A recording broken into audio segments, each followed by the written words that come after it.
Welcome to Wickless Night.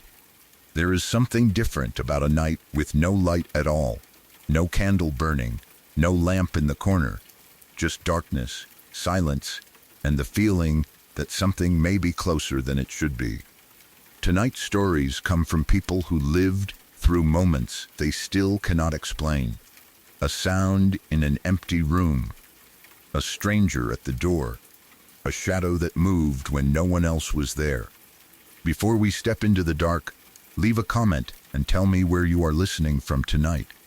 And if you enjoy slow, unsettling, true horror stories, subscribe to Wickless Night. Get comfortable. The lights are already gone.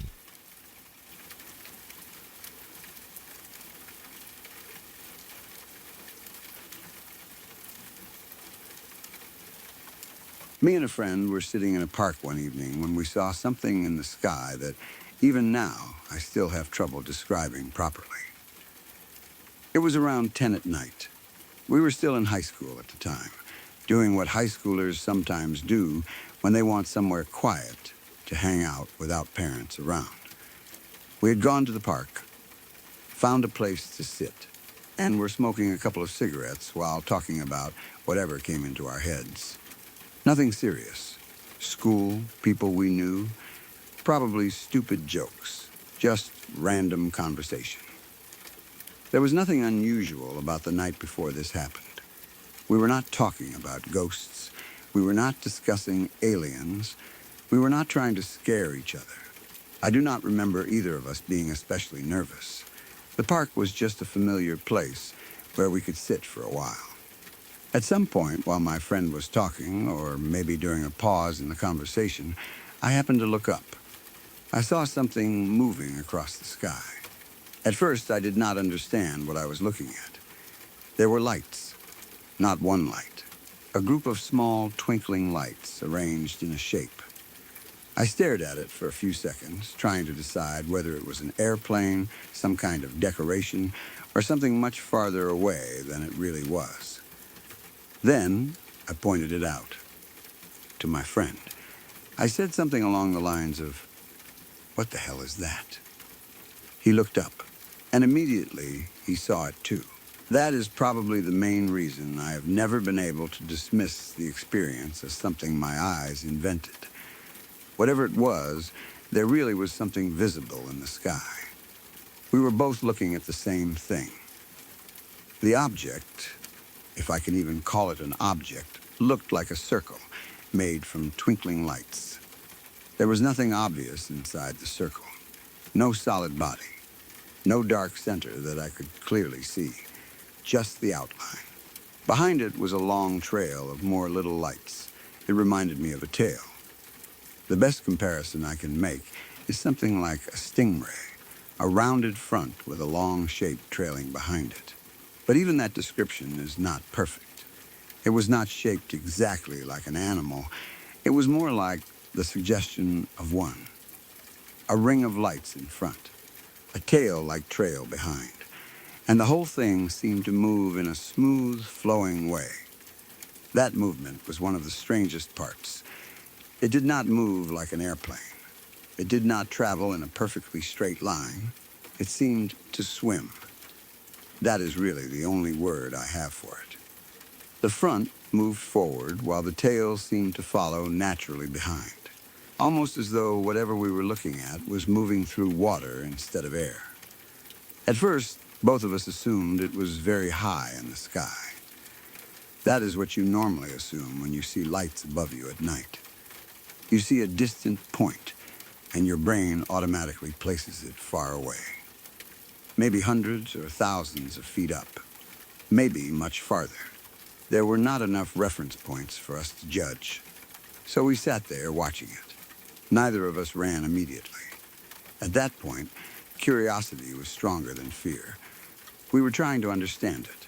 Maybe it was some aircraft, maybe a strange group of balloons, maybe something being flown remotely, maybe some kind of light display.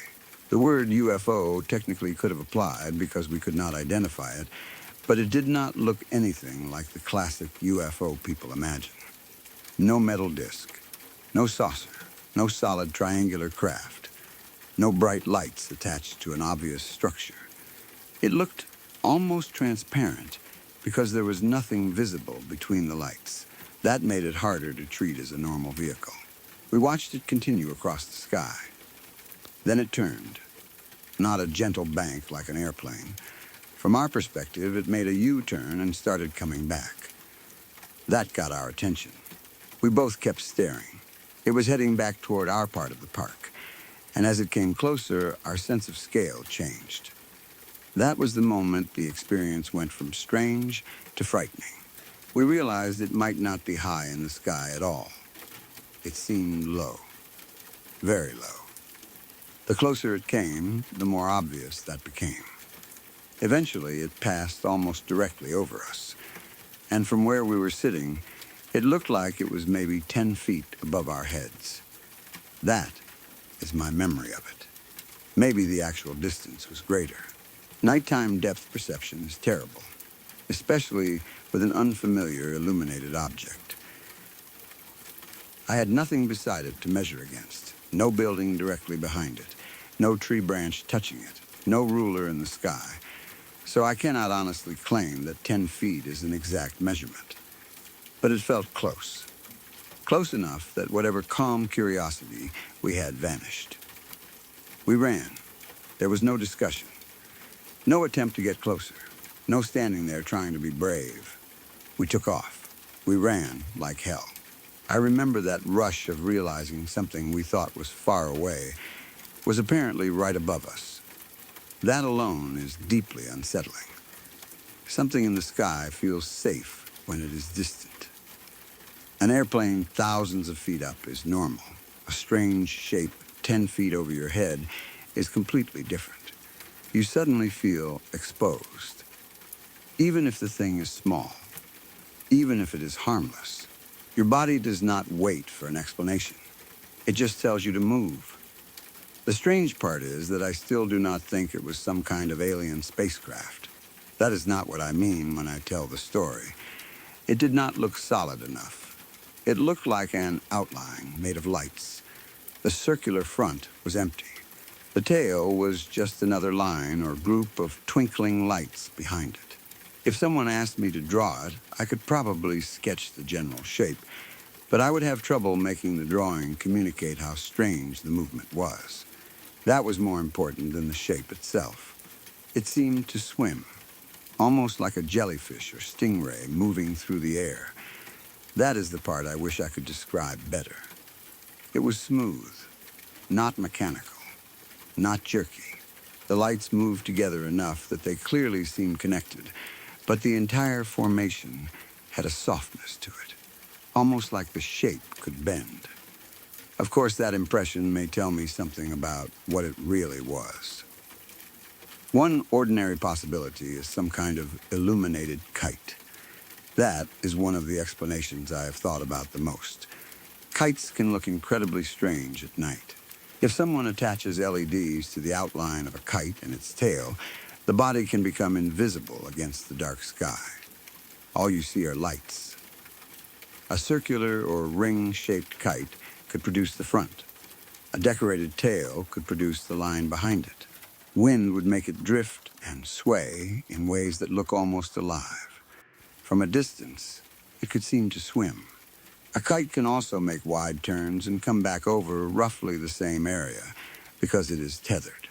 That would fit the U-turn. And if we were sitting near wherever someone was flying it, it could pass fairly low overhead. That explanation honestly matches a lot. The biggest issue is that we did not see a person controlling it. But it was night. Someone could have been far enough away that we did not notice them. The line itself would be almost invisible. If the person flying it was behind trees or farther across the park, we might never have seen them. There are also specialized kites, shaped like rings, discs, jellyfish, manta rays, and all kinds of unusual forms. Add lights and darkness, and they can become almost impossible to recognize. At the time, though, I had never seen anything like that. So the kite explanation did not occur to me. Another possibility is balloons. A group of small helium balloons with lights attached could form strange shapes. If several were tied together, they might appear as a circle with a trailing line. Wind could move them in unpredictable ways. But the problem is the turn. Balloons usually drift with the wind. They do not normally make a clean U-turn and come back unless the wind shifts dramatically or they are tethered. A tethered balloon display is possible. Again, something connected to the ground could move in a limited area rather than drifting away. That would explain why it returned. A drone is another possibility. Modern drones can carry LED strips or lightweight illuminated frames. Someone could build a ring-shaped frame with lights and a trailing flexible section. If the drone itself was dark, we might only see the illuminated outline. A drone could easily make a U-turn. It could hover. It could fly low. It could pass directly overhead. And depending on the design, it could move in a smooth way. But I do not remember hearing the buzzing sound drones usually make. At 10 feet, a typical quadcopter should probably have been obvious by sound, unless the actual distance was much greater than we thought. That possibility cannot be ignored. Maybe it was 50 feet up, maybe 100, maybe more. Without scale, a small object can appear close and large, while a larger object farther away can appear the same size. That means our 10-foot estimate could be completely wrong. If it were much higher, a drone becomes more plausible because the noise could be hard to hear, especially in a park with distant traffic, wind, insects, or other background sounds. There is also the possibility of several drones flying in formation. The front circle could have been multiple individual drones. The trailing lights could have been more. Today, coordinated drone shows are common enough that people know what they look like. Back then, depending on when this happened, we might not have had that reference. But multiple drones would normally hold precise positions rather than swim like something flexible.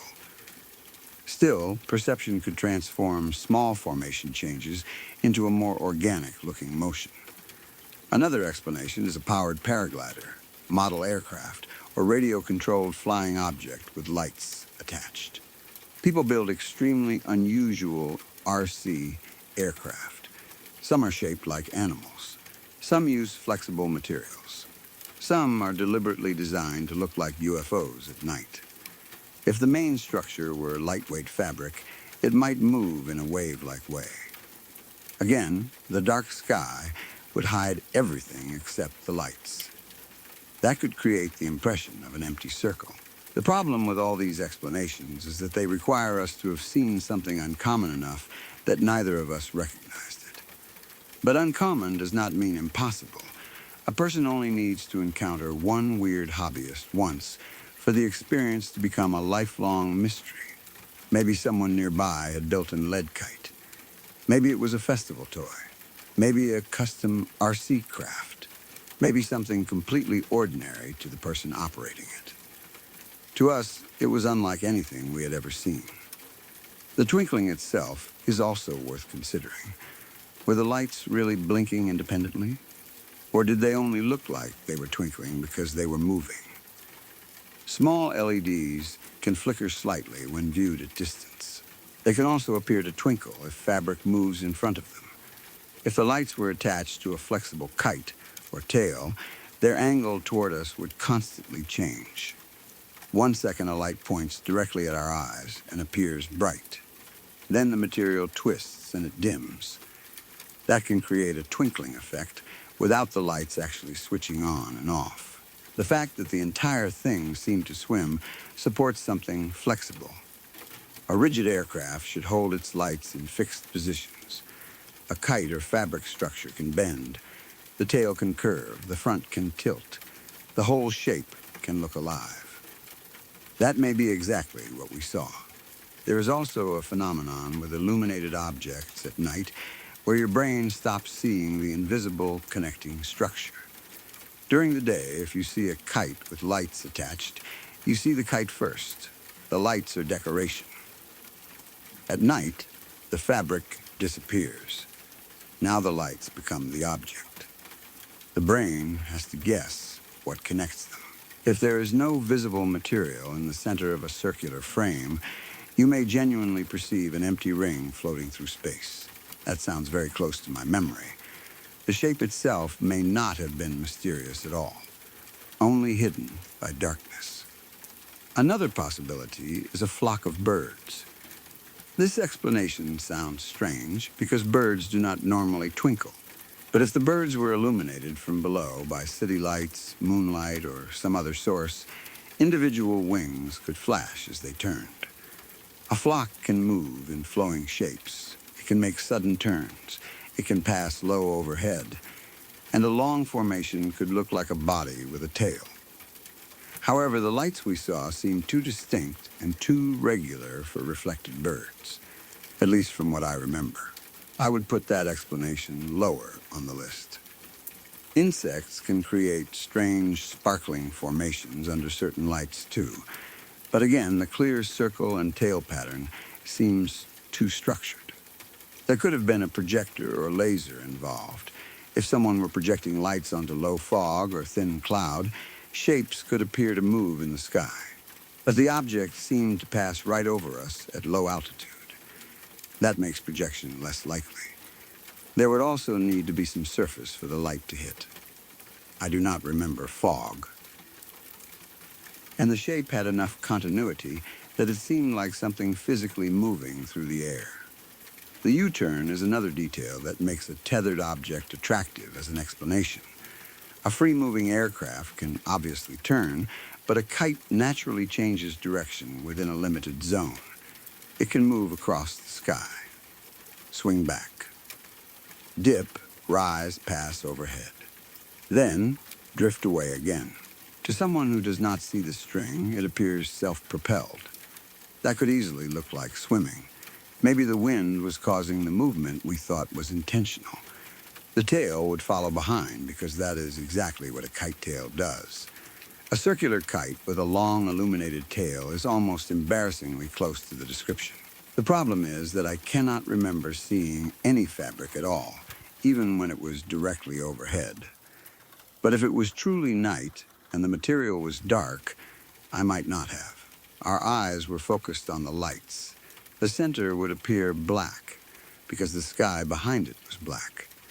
If the kite fabric was translucent or mesh, it could be practically invisible.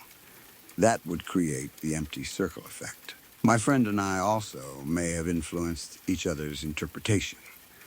We definitely both saw the lights. That part is not in question. But once I said something like, "What is that?" and he looked up, we were observing the same ambiguous object together. If one of us compared it to an animal or said it looked like it was swimming, the other might start seeing the same motion. Shared observations can become aligned very quickly. That does not mean we invented the object. It means the language we used may have shaped the final memory. Maybe the thing moved like a kite. We called it swimming. Years later, the swimming motion becomes one of the strongest features. That is how memory can work. I also do not know exactly how long we watched it. It might have been 30 seconds, a few minutes, long enough for it to cross part of the sky, turn, and come back. Fear can stretch time. When you are watching something you cannot identify, every few seconds feels significant. The same applies to the height. 10 feet is what it felt like. But how did we estimate that? Probably from how large it appeared. That is not reliable. If the object was only a few feet across, 10 feet might be reasonable. If it was 30 feet across, it could have been much higher. Without knowing its true size, distance is almost impossible. This matters because the whole experience became frightening when we decided it was close. If that judgment was wrong, we may have been running from something safely high above us. Still, our reaction was real. The moment it passed overhead, both of us panicked. There was something especially disturbing about looking up and seeing an empty ring of lights moving above you with a trailing line behind it.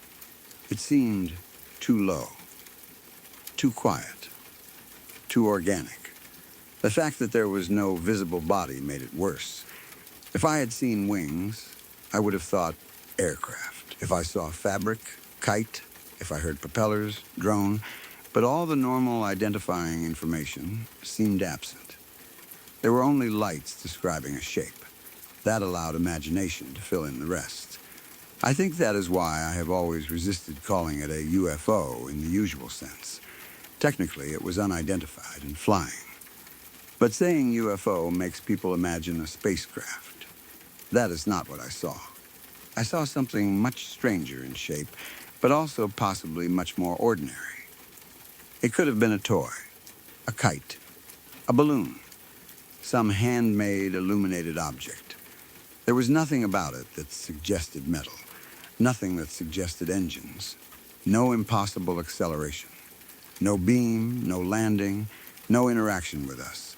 It simply moved across the park, turned, passed overhead, and scared two teenagers badly enough to make us run. That is the whole experience. I sometimes wonder what would have happened if we had stayed. Maybe a few seconds later, we would have seen the line. Maybe the operator would have walked into view. Maybe it would have landed in the grass and revealed itself as a stupid kite with Christmas lights attached. That possibility seems very realistic, but we did not stay. Once it came over us, curiosity ended. That is the problem with a lot of unexplained experiences. People leave at exactly the moment when the explanation might become available. Fear removes the observer from the situation. Then, years later, all that remains is the unanswered part. If we had followed it instead of running, maybe there would be no story. Of course, following strange objects around a dark park is not necessarily a smart idea either. We were teenagers. Running was probably the more natural response. The fact that my friend saw it too has always been comforting and unsettling at the same time. Comforting because I know I did not hallucinate the entire event. Unsettling because if I had been alone, I could dismiss it much more easily. Maybe I was tired. Maybe smoke got in my eyes. Maybe I saw stars and misinterpreted them. But two people looked at the same object, watched the same path, saw it turn, and reacted when it came overhead. So there was definitely something there. The uncertainty lies in what that something was. I do not remember any sound. That is one detail I wish I had paid more attention to. Was the park completely silent? Did the object make a faint fluttering sound? Buzzing? Fabric snapping in wind? We were probably too focused on the visual part. If there was a quiet noise, memory may not have preserved it. Sound could have solved the mystery. A buzzing drone, a flapping kite, an engine. Nothing, all I have is silence in the memory. That silence made it feel almost alive in a strange way. A creature swimming through air would not need an engine. Again, that is imagination filling an absence. One thing that makes me think kite or lightweight object is the tail. Why would any conventional aircraft have a long trail of lights behind it? A kite commonly has a tail. A balloon decoration might. A custom arse object could. A supernatural creature or alien craft does not become more likely just because we cannot identify the design. The simplest explanation is probably that the tail really was a tail, some kind of flexible material carrying LEDs. The circular front may have been the main kite. The way it moved like a stingray would follow naturally from fabric responding to wind. That explanation feels almost too good. If I saw the same thing today, I would probably immediately take out my phone and record it. I would zoom in, try to capture the sound, watch where it went, look around for someone holding a line or controller, maybe use a tree or a lamppost to estimate height. We did none of that. Phones were not always good at filming dark skies anyway. A video might have shown nothing but a few blurry dots. Still, I wish we had one. Without it, the experience exists entirely in memory. And memory is not a scientific instrument. The circle may have been less perfect than I remember. The tail may have been shorter. The height could have been much greater. The U-turn might have been a wide curve that felt sharper because of perspective. Those possibilities matter. I try to keep them in mind whenever I tell the story. I do not want to make the event more impossible than it was. It was already strange enough. There is also the possibility of something like a lead novelty toy attached to a large helium balloon. People make illuminated jellyfish balloons and floating decorations that can look bizarre at night. A circular balloon with dangling strings of lights could easily resemble a jellyfish or stingray. Wind would make the lower lights trail behind. If tethered, it could return. If someone was walking with it nearby, the whole thing could pass low overhead. Maybe we simply could not see the person because of darkness and distance. That explanation is similar to the kite idea and may fit even better if the motion looked more like floating than flying. The swimming could be caused by air currents moving flexible tails. That would create organic movement without any living creature involved. There is also a phenomenon known as perspective reversal when watching unfamiliar moving lights. If you do not know whether an object is coming toward you or moving sideways, your brain can switch interpretations.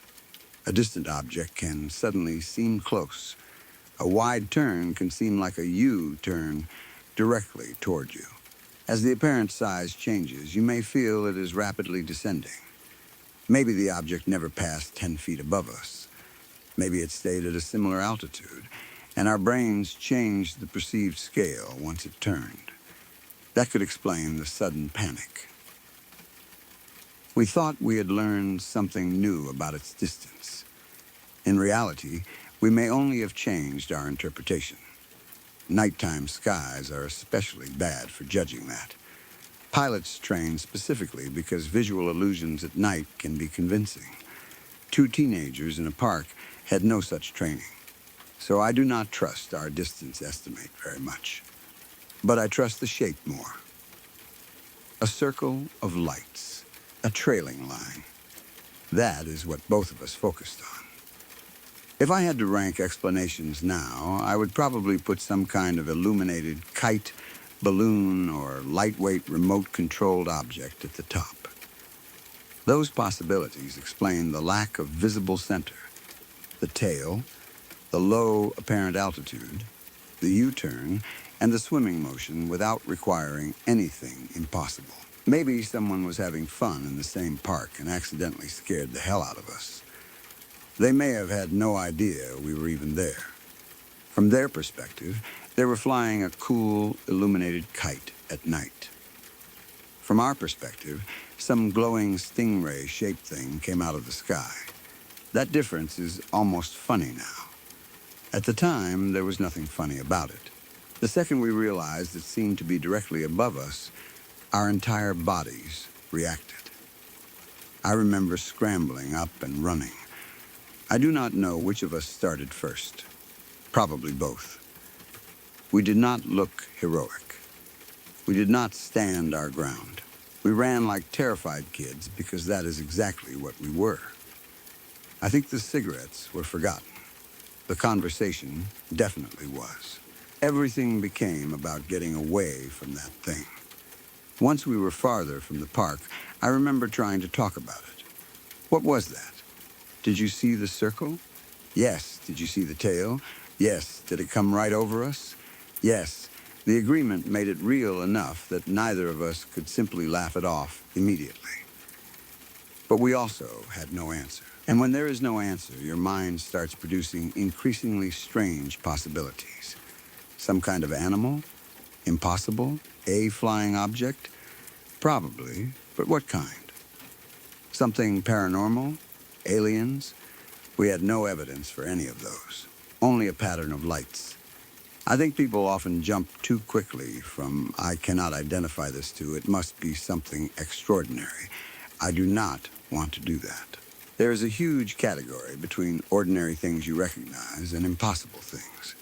It contains unusual toys, custom-built devices, optical illusions, rare aircraft, weather balloons, kites, drones, advertising displays, art projects, things you may encounter only once in your life. Any one of those can become a mystery if you see it in the wrong conditions. Darkness removes context, and context is usually what tells you what something is. During the day, a stingray-shaped kite is obvious. At night, with only the LEDs visible, it becomes a glowing creature. That is probably the lesson I take from the experience now. But knowing that does not erase what it felt like. I can still picture us sitting there, relaxed, talking about nothing. Then, me looking up. The trail of lights. The circular front. My friend staring too. Both of us trying to understand whether it was high in the sky. Watching it move away. Then seeing it turn. Watching it come back. Realizing with increasing discomfort that it did not seem distant anymore. And finally having it pass overhead, close enough in our perception that every rational thought disappeared. I wish I could describe the motion better. That is the detail that words keep failing. It was not like a plane, not like a bird, not like a helicopter. It moved like it was swimming through something invisible. The front glided. The tail followed. The lights twinkled. The entire outline seemed alive even though there was no visible body. That is what frightened us.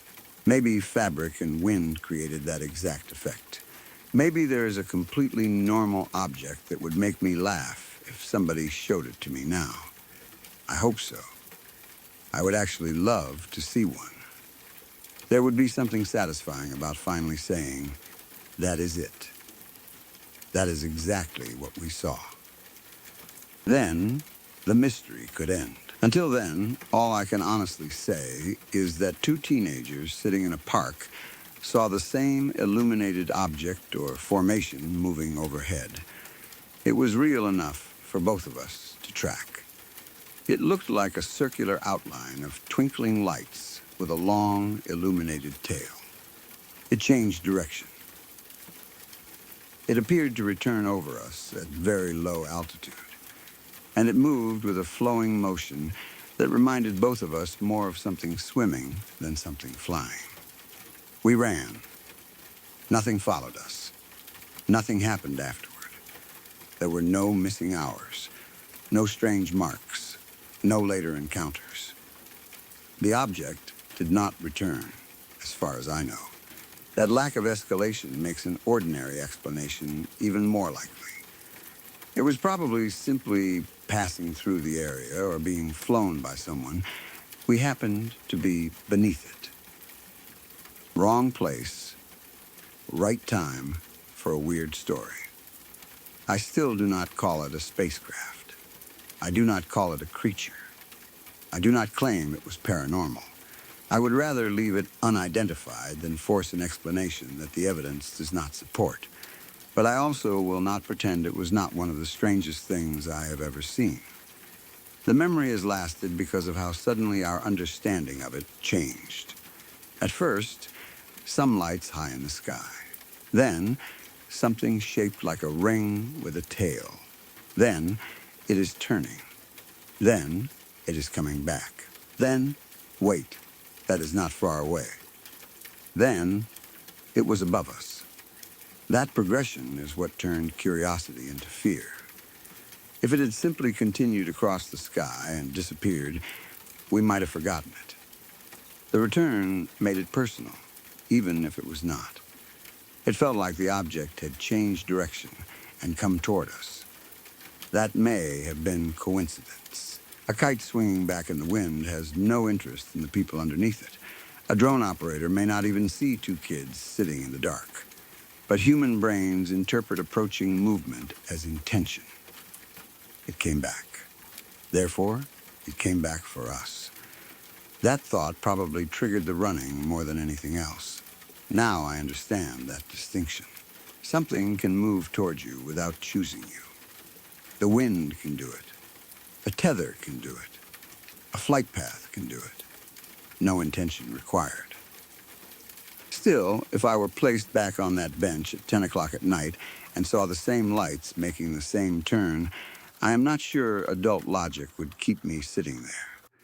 There is knowing something is probably harmless. Then there is watching an unidentified glowing shape descend toward your part of an empty park. Those are different experiences. I would probably move too. Maybe not sprint this time. Maybe I sometimes wonder if the person operating it, assuming there was one, saw us run. That thought makes me laugh. Imagine being on the other side of the park, flying some homemade lead kite. You make it swing through a turn. It passes over two teenagers. They suddenly jump up and sprint away as though they have seen a monster. You would probably have no idea why. Maybe the operator did know exactly what effect it created and enjoyed scaring people. That is possible too. There are plenty of people who build weird illuminated objects specifically because they look bizarre at night. It would not surprise me, but I will never know. The park did not provide an answer, the sky did not explain itself, and my friend remembers enough of the experience that I know there really was something there. That is all I need to say with confidence. Everything else is interpretation. A kite is my best guess. Maybe an illuminated balloon, maybe some unusual remote-controlled device. Something light and flexible would explain the way it moved better than anything solid. But the memory still looks exactly the way it did before I had any rational explanation. A dark park. Two high school kids smoking and talking. A circle made of tiny twinkling lights moving through the sky. Nothing visible in the center. A glowing tail streaming behind it. It moves away from us, turns, comes back, then passes overhead with that smooth, impossible-looking swimming motion. For 1 second, neither of us sees a kite, or a balloon, or a drone. We see something alive, shaped moving through empty air where nothing like that should be. Then whatever courage two teenagers think they have disappears at exactly the same time. And we run.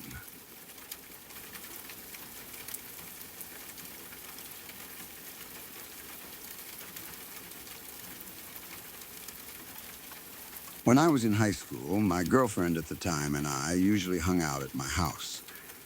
My parents were a lot less strict than hers, so it was simply easier. We could watch movies, sit around talking, and spend time together without feeling like somebody was checking on us every 5 minutes. Her house was different. She had a large family, and there always seemed to be somebody around. She had 5 siblings, although 4 of them were already either in college or finished with it by then, so the house was not always packed. Still, her parents were stricter, and we did not get many opportunities to be there completely alone. One night, though, we did. Her parents and the rest of the family had gone to one of her brother's baseball games. For once, the entire house was empty. So instead of going to my place like usual, we decided to stay at hers and watch a movie in the basement. I had been down there before. It was not a finished basement in any sense. The floors were bare cement. The walls were cement, too. There was no nice carpeting, drywall, or proper ceiling lighting.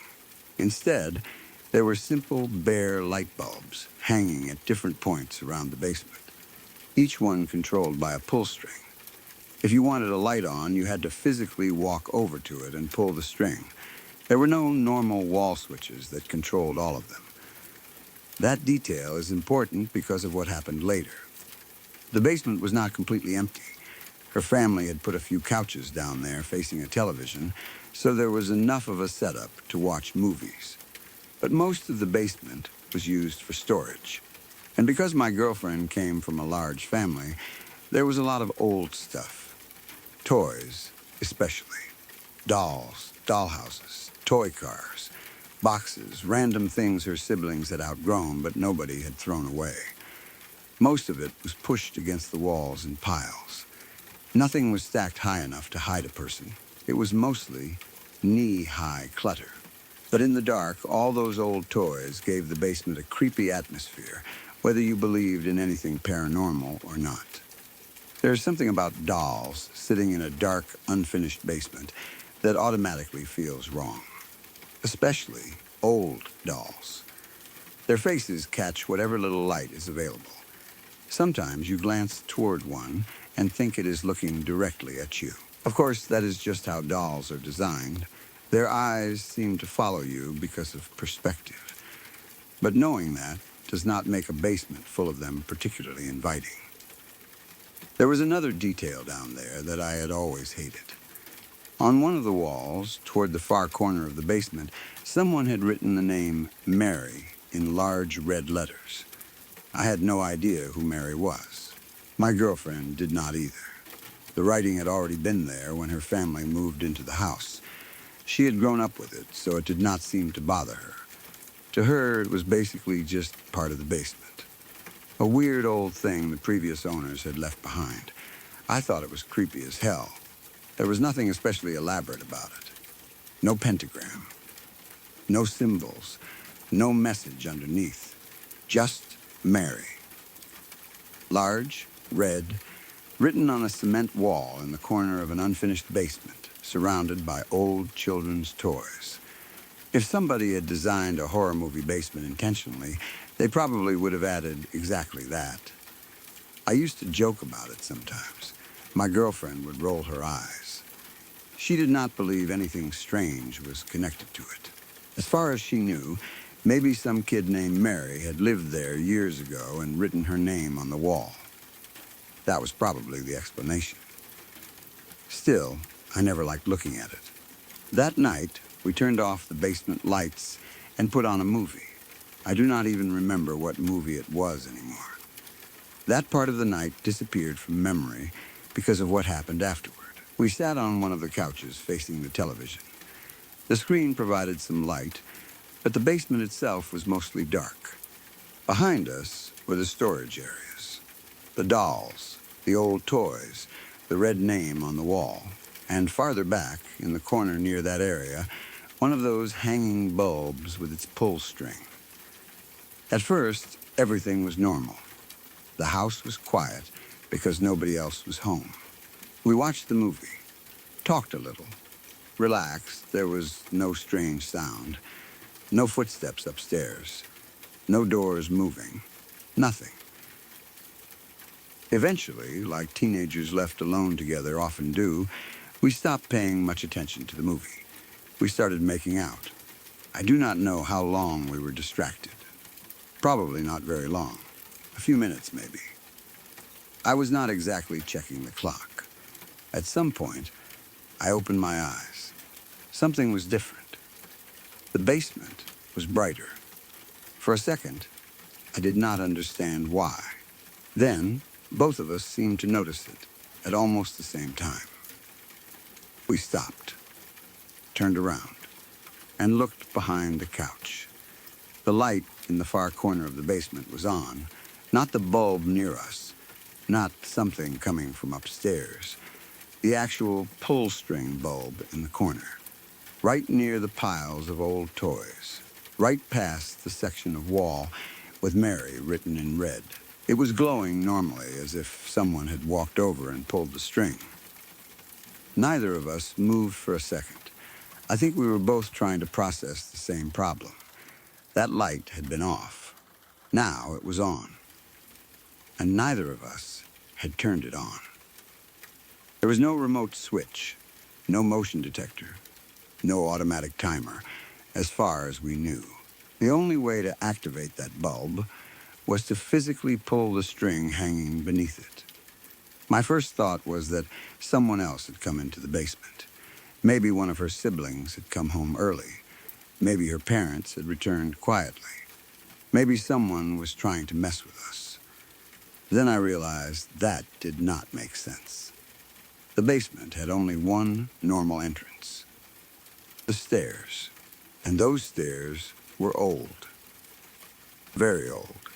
The kind of wooden stairs that creaked no matter how carefully you tried to walk on them. You could not quietly come down those stairs. More importantly, because of where the couch was positioned, anyone entering the basement would have had to pass directly behind or beside us to reach that far corner. There was no alternate hallway, no second staircase, no basement door leading outside that I knew of, no hidden room, just the open basement. If somebody had walked down, crossed behind us, reached the bulb, pulled it, and walked away again, we should have heard them. We should have seen them. At minimum, we should have heard the stairs. Neither of us had. We looked around. Nobody. The basement was completely still. The toys were exactly where they had been. The light just stayed on. That was enough for us. We did not investigate. We did not go over and pull the string to see whether anything happened. We did not check behind every box. We did not call out hello. We got out of there. Fast, we ran upstairs. I remember the change from that dark basement to the main part of the house, feeling almost like stepping into a different world. Upstairs was normal. Quiet, empty, no family. No stranger, no sign anyone had come home. We checked enough to realize we were still alone. My girlfriend immediately called her dad. I do not remember her exact words, but she basically wanted to know where everyone was. Had they left the baseball game? Was anyone heading home? Her dad told her they were still finishing up at the game and would probably be home in around half an hour. That eliminated the easiest explanation. Her family had not come back. Nobody had been downstairs playing a prank. At least, not anyone who was supposed to be in the house. That left us standing upstairs, wondering what had turned the light on. The obvious creepy explanation was already sitting in our heads. The basement. The toys. The Red Mary. Nobody home. A light turning on by itself. It all fit together too perfectly. I had already thought that corner was creepy before anything happened. Now the bulb directly beside it had apparently switched itself on while we were distracted. I do not remember us going back downstairs that night. If we did, it was definitely not alone before the family returned. My interest in watching the rest of the movie was gone. For a long time afterward, that experience bothered me. Not because anything attacked us. Nothing did. There was no figure standing beneath the bulb. No doll moved. No voice said Mary. Nothing supernatural happened beyond one light being on when we both remembered it being off. But sometimes a small, unexplained event is worse than something dramatic because it leaves you with no answer. If the bulb had exploded, I could blame electricity. If it flickered, faulty wiring. If the power went out, normal house problem. Instead, the light behaved exactly as it should behave after somebody pulls the string. It was simply on. That made it feel deliberate. Years later, I can think of several ordinary explanations. The first is that the pull string mechanism may have been faulty. Those simple switches are mechanical. Inside the socket is a small mechanism that changes position when the chain is pulled. Old ones can wear out. A spring can weaken. A contact can sit right on the edge between positions. Vibration could potentially cause it to shift. If the switch was old enough, maybe it did not need someone to pull the chain all the way. Maybe it had been partially engaged earlier. Then some small vibration finished the movement and completed the circuit. Light on. That would explain everything without anyone being in the basement. The question is what produced the vibration. An old house provides plenty of possibilities. The heating system starting. A door closing upstairs earlier. Plumbing. A truck driving past outside. The refrigerator compressor. Wood settling, even us moving around on the couch. If the couch transmitted vibration through the cement floor or nearby structure, maybe that was enough. Cement itself does not flex much, but the light socket was probably attached to ceiling framing. A vibration through the house could reach it. The fact that we were distracted for several minutes means the bulb could have come on at any point during that period. We did not actually see it happen. That matters. We only know light off earlier. We stopped paying attention. Later, light on. The transition is missing. Maybe it had flickered several times first. Maybe the switch slowly failed. Maybe something bumped the chain. We would not know, because neither of us was looking. There is also the possibility that the bulb had not been fully off to begin with. That sounds strange, but memory can be unreliable in ordinary situations. Did both of us specifically look at that corner before starting the movie and confirm the bulb was dark? I remember the basement being dark. I remember the light being off. But I cannot prove every bulb was definitely off. Maybe that far bulb had already been on at a low brightness, and we simply did not notice because our attention was on the TV. Then our eyes adjusted. Or the television scene became darker. Suddenly, the corner light seemed obvious. I do not think that is what happened, because the change felt clear. But it is worth considering. Our eyes had been closed at least briefly while we were making out. When I opened mine, the brightness difference was obvious. Maybe the bulb had been switched on before we even started, and we had somehow ignored it. Again, unlikely, but human attention is surprisingly selective. Another possibility is that one of the old toys or storage items touched the pull string. Maybe something shifted. The string could have been hanging low. A tall object leaning nearby might have moved. A box could settle. A toy could fall. If the chain was caught on something under tension, it might eventually release and pull downward enough to activate the switch. We did not hear a crash, but not every movement is loud. The piles were only knee-high, though, so I do not know whether anything was close enough to reach the chain. That is a detail I wish I remembered better. How long was the string? Did it hang all the way down near the stored toys? Was there something underneath? I do not know. At the time, we did not investigate. Fear replaced curiosity immediately. An insect or small animal is another possibility. Basements can have mice, rats, bats, large insects. Could a mouse pull a light chain? Probably not under normal circumstances. But if the string had a loop or something attractive attached to the bottom, an animal climbing nearby could potentially catch it. A cat would be a much better candidate, but as far as I remember, there was no pet in the basement. Still, without checking the area, we cannot completely rule out some physical interaction. The wiring itself could also have been unusual. We believed every bulb was controlled only by its pull chain. Maybe that was not completely true.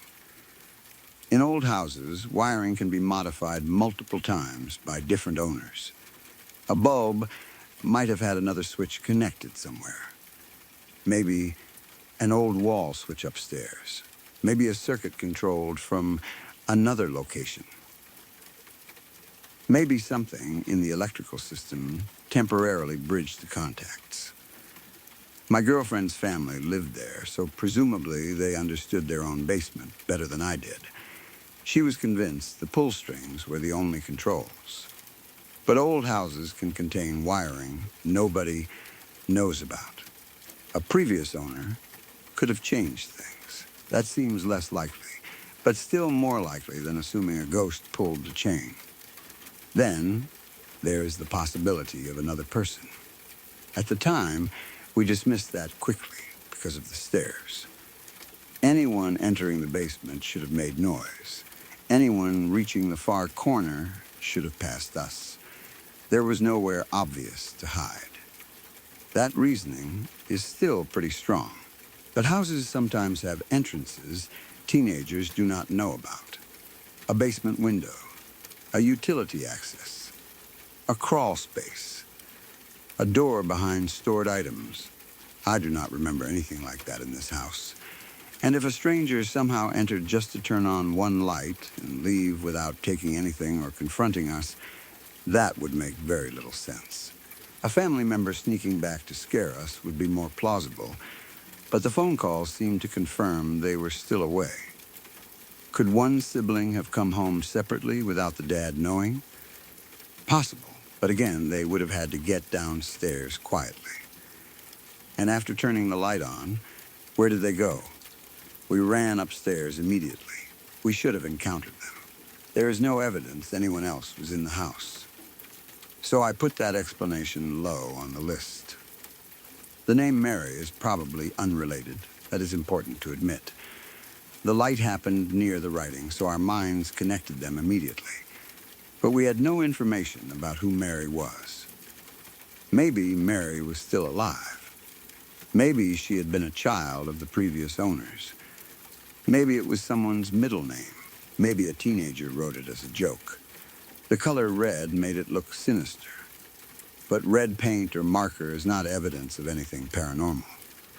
If the wall had said Ashley in blue letters, would the light have felt as creepy? Probably not. That tells me how much atmosphere influenced us. We already believed that corner looked unsettling. So when something unexplained happened there, the environment gave it a story. Mary, old toys. Basement, light, ghosts, the brain connects them automatically. But correlation is not evidence. There is no reason to think the person who wrote Mary had anything to do with the bulb. The dolls probably had nothing to do with it either. They were simply stored nearby.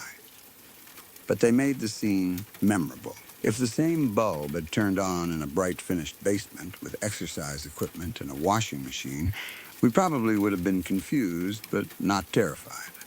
Put the same event beside dusty dollhouses and a name written in red on concrete, and suddenly it feels like something has announced itself. Context matters. Our situation that night also mattered. We were home alone. That means every unexplained sound or change felt more important. When a house is full of 6 or 7 people, a light turning on has an easy explanation. Someone did it. You may not even ask who. When there are only 2 people in the entire house and both are sitting beside each other, the list of explanations gets much shorter. That is why we reacted so strongly. We knew where each other had been. Neither of us had gone near that bulb. That left the house itself, or something else. I remember the moment after we turned around. Neither of us had to say, "Was that light on before?" The reaction seemed immediate. We both knew it should not have been on. That shared reaction is what makes me confident I did not simply misremember the room later. My girlfriend noticed it too. We both became frightened. That confirms that the light being on was unexpected. It does not confirm how it came on. That distinction is the rational part of the story. There was a real change. Its cause remained unknown. Those are the only 2 things I can say confidently. I cannot claim a ghost switched it. I cannot claim Mary was haunting the basement. I cannot claim one of the dolls moved. Nothing like that happened. The experience is creepy precisely because it was so simple. A bulb. Off, then on. No one there to pull it.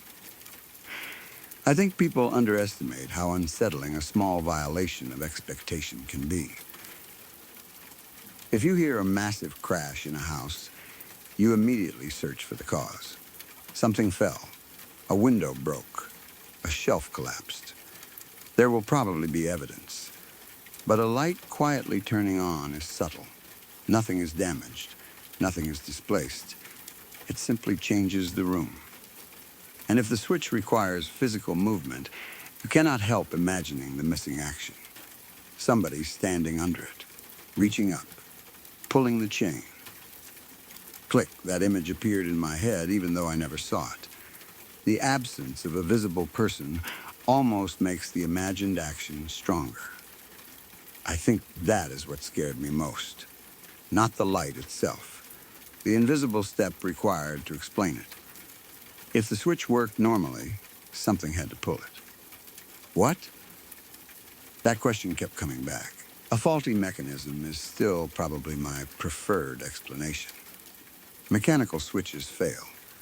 Old electrical fixtures do weird things. The basement was unfinished, so I doubt the fixtures were new or well maintained. A pull chain might have been decades old. If one internal part shifted due to wear or vibration, it could turn on without the chain being deliberately pulled. That is far more believable than a dead person interacting with the bulb. But I wish we had tested it. If I were in the same situation now, I would wait until daylight and inspect the socket. Pull the chain repeatedly. See whether it sticks. Tap the fixture. Shake the floor or ceiling. Check whether the bulb flickers. Look for another switch. Examine what was beneath the chain. Maybe the answer would become obvious. We did none of that. We were teenagers. We ran upstairs. That preserved the mystery. The next morning, maybe the bulb worked perfectly. Maybe someone turned it off and never thought about it again. I do not remember. I wish I did. I also wish I knew whether my girlfriend's family had ever experienced anything similar. Had that light turned on by itself before? Did another family member hear things in the basement? Did anyone know who Mary was? If there were multiple independent incidents, the story would become more interesting. But as far as I know, this was just one event. No pattern. No repeated haunting. That actually pushes me toward an ordinary mechanical problem. If something paranormal was deliberately trying to get our attention, it chose one incredibly vague method and apparently never repeated it. A faulty light only needs to fail once. There's also the possibility that making out distracted us for much longer than we realized. That sounds trivial, but it matters. Maybe someone did come downstairs while we were distracted. Could we really be certain we would notice? The stairs were creaky, yes, but the movie was still playing. There was sound from the television. We were not exactly listening carefully to the house. If one family member had returned quietly, they might have made it farther than we thought, but they still would have needed to pass close to us and then somehow disappear before we ran upstairs. That part is difficult. And the father's phone call strongly suggested nobody had come back. So I still think another person is less likely than the fixture itself. The movie may have also covered a mechanical sound. If the pull mechanism clicked by itself, we might normally have heard it. But the television could easily mask a small click. Then, when we opened our eyes, only the result remained. Light on. Again, that seems realistic. One thing I remember clearly is how quickly that basement changed in my mind. Before the light, it was creepy in a fun way. The red writing was something I could joke about. The old dolls were just old dolls. I knew logically that nothing was going to happen. After the light came on, all of those same objects looked different. The toys stopped being harmless clutter. The far corner felt occupied somehow. The word Mary suddenly seemed like it mattered. Nothing had physically changed except illumination. But fear rewrote the entire room. That is how atmosphere works. The bright bulb actually made the corner more visible, yet it felt more threatening than when it had been dark. You would think light should make a place safer. Instead, because nobody had turned it on, the light itself became the threat. I remember looking past the couch toward that corner and wanting absolutely nothing to do with it. If there had been a doll directly under the bulb, I probably would have convinced myself its head had moved. Thankfully, I do not remember anything like that.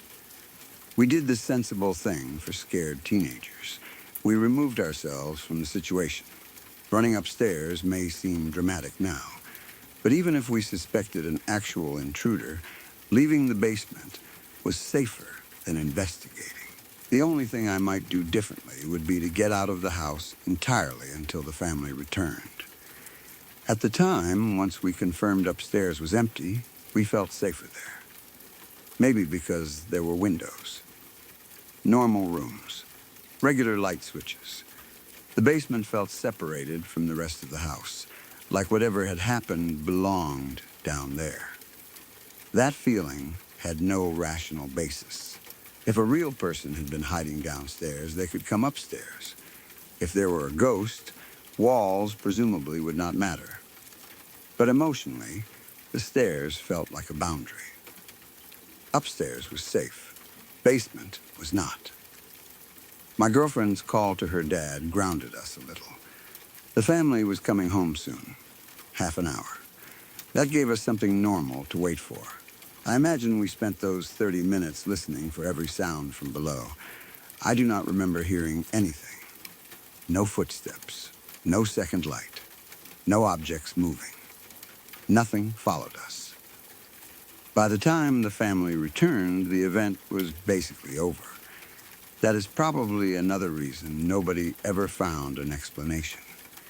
There was nothing left to investigate except a bulb that was on. If her dad went downstairs and pulled the string, it would turn off normally. End of story.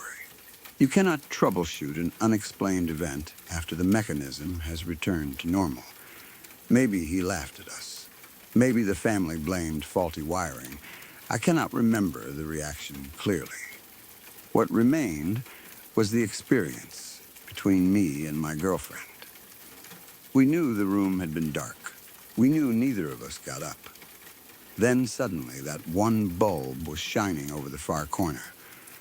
Years later, I still think the ordinary explanations are stronger. An old pull switch sitting between contacts. A vibration. A fixture fault. Something catching the chain. Possibly even a detail about the room we misunderstood. All of those require fewer assumptions than a ghost. And the writing on the wall, as creepy as it looked, is probably nothing more than a coincidence. But rational explanations do not always erase the feeling of being there. I can still imagine that basement exactly as it felt in the seconds after we turned around. The television behind us giving off its changing light. Bare concrete beneath our feet. Storage along the walls. Old toys and dolls sitting in piles. The name Mary written in large red letters, and directly beyond all of it, a single bare bulb glowing in a corner that had been dark when we sat down. Nobody under it, nobody walking away, no creaking stairs, just light. That was enough. Sometimes people imagine paranormal experiences have to be dramatic to stay with you. A full apparition, a voice, a door slamming, something touching you. This was none of those things. Maybe that is why I still think about it. There was no spectacle to distract from the basic problem. The mechanism was simple. Pull string down. Light changes state. We had used those lights before. We knew how they worked. And that night, while the only two people in the house were sitting together on the same couch, one of those lights changed state anyway. Maybe the old mechanism simply failed. That is probably what happened. Maybe if I had walked over and inspected the chain, I would have seen it caught against the socket. Maybe I could have tapped it and made the light turn off again. Maybe the entire mystery had a 30-second explanation waiting in that corner. But I never found out. Because the second my girlfriend and I saw that bulb glowing over the old toys and the red name on the wall, neither of us had any interest in walking toward it. We ran upstairs instead. And all these years later, the thing that still bothers me is not really Mary. It is not the dolls. It is not even the darkness. It is remembering that there were only two people in the house that night, both of us sitting side by side, and realizing that sometime, while neither of us was looking, Something in that empty basement apparently pulled enough of a switch to turn the farthest light on.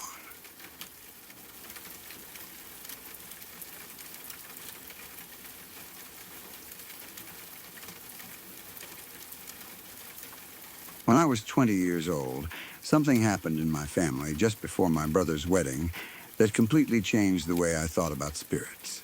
Before that, I was not really a believer. I knew people had stories. I knew my family had religious traditions involving people who had died. I had heard relatives talk about spirits, blessings, signs, and things like that. But personally, I had never experienced anything that made me think a dead person could somehow come back. Then, my grandfather died. He was 83 years old at the time, and his health had been getting worse for quite a while. My brother's wedding was only a few months away, and more than almost anything, my grandfather wanted to live long enough to see it. He kept talking about the wedding. He wanted to be there. He would tell us to do whatever we could to keep him alive until then. There was something heartbreaking about it, because everyone could see that his body was failing. It was not a matter of him simply needing a little more rest or treatment. His health was deteriorating quickly. We all wanted him to make it. Of course we did. But wanting something does not mean the body will cooperate. A few months before the wedding, my grandfather passed away. The family was devastated. And because he had talked so much about wanting to attend the wedding, his absence hung over everything afterward. The wedding was still coming. Preparations continued. People were buying clothes, organizing food, making arrangements, trying to celebrate. But there was always that thought in the background. Grandpa was supposed to be here. He had wanted to see this. That feeling became especially strong as the wedding got closer. The day before my brother's wedding, our family was performing one of the traditional rituals connected with honoring family members who had died. I am Indian, and there are a lot of different customs depending on family, religion, community, and region, so I do not want to pretend I fully understood every part of what was happening. I was 20, but honestly, I was not paying that much attention to the exact meaning of each ritual. What I remember is that there was a puja connected with honoring the dead. Part of it involved the women carrying a water pot and walking as part of the ceremony. My understanding was that it was done in memory of or as a way of honoring deceased family members. My elder sister was participating. The ritual went on for some time. Nothing unusual happened at first. People were busy. There was already the energy that comes with an Indian wedding. Relatives everywhere. Conversations happening in different rooms. People preparing things. Everyone tired but excited. And because the wedding was the next day, there was probably more emotion in the house than usual. I was exhausted. At some point, I went to sleep. So what happened next began without me seeing it. From what I was told later, a few hours after my sister had taken part in the puja, she was changing her daughter's diaper. She was doing something completely normal. Then suddenly, she seemed to go blank. She stopped responding normally. And then she collapsed. The family immediately rushed toward her. People were frightened. At first, nobody knew what was wrong. They were trying to help her, calling her name, checking whether she was conscious. I was still asleep during all of this. I had no idea anything was happening downstairs. Then I woke up because some of my cousins came rushing toward me. They were excited and frightened at the same time. They kept saying, "Grandpa is back. Wake up. Grandpa is back." Imagine waking from sleep and hearing that. My grandfather had been dead for months.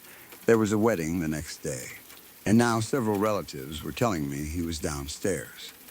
At first, I probably thought they were joking, or that something had happened during the ritual and people had become emotional, but they were serious. So I got up, and ran downstairs. When I entered the room, I saw my sister lying on a bed, and the way she was lying immediately bothered me. It reminded me of my grandfather. It was not simply that she happened to be resting.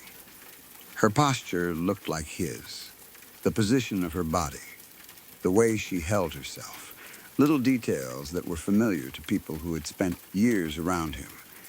Then she started speaking. The voice was the part that really got me. My grandfather had a distinctive raspy voice, especially toward the end of his life. My sister was speaking in that same rough, elderly-sounding way. At least, that is how it sounded to everyone there. It did not sound like her normal voice. She was talking to my grandmother. And from the moment I entered, the atmosphere in the room was completely different from normal family chaos. People were watching. Listening, some were frightened. Some seemed convinced immediately that my grandfather had somehow entered my sister's body. I stood there trying to understand what I was seeing. I did not believe in spirits. Or at least I had not before that moment. So part of my mind was desperately searching for another explanation. Maybe my sister was confused after fainting. Maybe she was joking. Maybe the family had interpreted something ordinary in a supernatural way. But then she started talking about things that, according to my family, nobody else in the room should have known. Private things between my grandfather and grandmother. Things from their relationship. Things my grandmother recognized. I do not remember every detail, and I do not want to invent conversations I cannot recall. What stayed with me was my grandmother's reaction. She was not laughing. She seemed to recognize what was being said. The people around them became even more convinced. The idea spread through the room. This is Grandpa. Not my sister pretending to be him. Not my sister confused. Grandpa, someone eventually asked, when he was going to leave her body. And my sister, still speaking in that raspy voice everyone associated with my grandfather, answered that he would leave after having lunch. He said he missed the food. He would not stay long. He was too weak. That detail hit the family especially hard because of how my grandfather had been before he died. He had been old, weak, his health had deteriorated. And now the person speaking through my sister was describing himself as weak again. It felt consistent. It sounded like him. It was the day before the wedding he had desperately wanted to attend. And he was saying he had come back, wanted food, and would leave afterward. For everyone already grieving him, the meaning seemed obvious. Grandpa had wanted to see the wedding. He had not made it. Now, during a ritual honoring the dead, he had returned to the family for a short time. I remember standing there feeling deeply uncomfortable because I could not decide what I believed. If I accepted what everyone was saying, then I was watching my dead grandfather speak through my sister. If I rejected that, I needed another explanation for why she sounded different, behaved differently, knew private information, and seemed to have no normal awareness of herself. Either possibility was disturbing. The family continued talking to her, or to him, depending on how you interpret what was happening. People asked questions. There was this strange mix of fear and happiness in the room.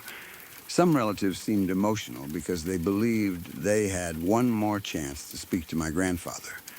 Others were frightened because the entire situation felt unnatural. Then came the lunch. Food was brought. My sister ate. And after eating, just as the voice had apparently said would happen, she passed out again. Her body went limp. For a moment, everyone panicked. Then she woke up. And she was herself. Her normal voice. Her normal manner. She seemed confused about what had happened. From what I remember, she had only vague memories of the whole thing. She did not remember everything she had said or done, and almost immediately after waking, she went toward the kitchen and said she was hungry. That detail made the situation even stranger. She had apparently just eaten while in the other state. But once she was herself again, she felt hungry and wanted food.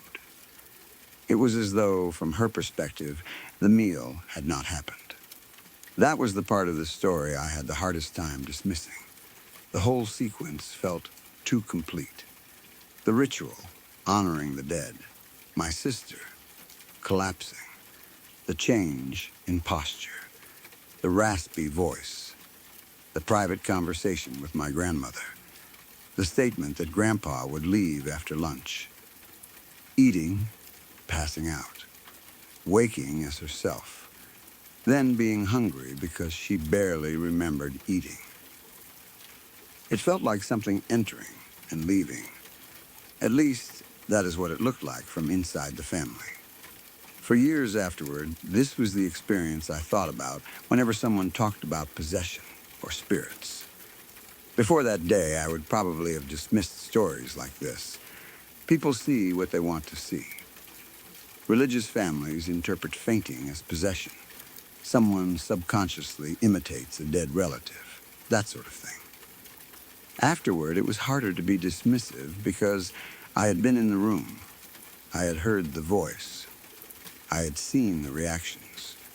My sister was not someone who regularly hallucinated or acted strangely. As far as I knew, she had no history of episodes like this. She had never behaved as if she were possessed before. She did not continue doing it afterward. It seemed to happen once, on the exact day when the family was performing a ritual connected to deceased relatives, right before the wedding my grandfather had wanted so badly to attend. That timing made it incredibly powerful. Even now, though, I think there are grounded possibilities worth considering. The first is that my sister may have experienced some kind of fainting episode, followed by an altered state of awareness. People can behave very strangely around a faint. They may wake confused, speak differently, have incomplete memory, act automatically. Extreme fatigue, dehydration, lack of food, stress, heat, and emotional strain can all contribute to someone collapsing. A wedding can provide several of those at once. People are busy for days, sleeping badly, eating at strange times, standing for long periods, participating in rituals, running around helping relatives. Maybe she was physically exhausted. If she had not eaten or drunk enough water, collapsing while changing her child's diaper would not be impossible. The harder question is why she behaved like our grandfather afterward. That is where grief and suggestion become relevant. My grandfather's death was still recent. The wedding had made everyone think about him repeatedly. The puja was specifically connected with the dead. My sister had been participating in it. She knew how badly Grandpa had wanted to attend the wedding. She knew his voice, his posture, his habits, his relationship with Grandma. All of those memories could have been active in her mind, even without her consciously thinking about them. If she entered a confused or dissociated state after fainting, her mind may have drawn on the strongest emotional figure associated with that day, Grandpa. That would not mean she was pretending. That is important. A person does not have to consciously fake something for it to have a psychological explanation. She could have sincerely experienced herself differently during those moments. Her voice could change automatically. Her posture could change. She could say things she normally would not say. And afterwards, she could genuinely have only partial memory. The family's reaction could then reinforce it. Imagine someone wakes from a collapse confused and starts speaking unusually. A relative says, "That sounds like Grandpa." Someone else agrees. People gather around. They start addressing her as Grandpa. They ask questions meant for him. Now the entire environment supports one identity. Again, that does not require conscious acting. Human beings respond strongly to social cues, especially in emotionally intense situations. If my sister was already confused, the family may have unintentionally shaped what happened next. That is one possible explanation. The raspy voice also has more than one interpretation. People can alter their voices dramatically without realizing how much they are doing it. A throat dry from dehydration or crying can sound rough. Someone who has just fainted may speak weakly. If relatives are already thinking of an elderly man with a raspy voice, a rougher than normal voice can sound exactly like him. Then, once everyone says, "That is Grandpa's voice," the similarity becomes even stronger in memory. Over the years, the story may become, it was exactly his voice. At the time, maybe it was simply close enough to shock everyone. I am not saying that is definitely what happened. I remember being disturbed by the similarity myself. But perception in a group can be powerful. The same is true of the posture. My sister lying on a bed exactly like Grandpa feels meaningful. But families share body language. People learn postures from one another. There are only so many comfortable ways to lie on a bed. If everyone was already thinking about my grandfather, an ordinary position could suddenly look exactly like his. What about the private information? That is the strongest part. If my sister truly said things known only to my grandparents, that would be difficult to explain. But even there, memory needs to be handled carefully. Families know more than they realize. Children overhear conversations. Relatives share stories. Someone mentions something once years earlier and forgets they ever said it. My sister may have known details without remembering how she learned them.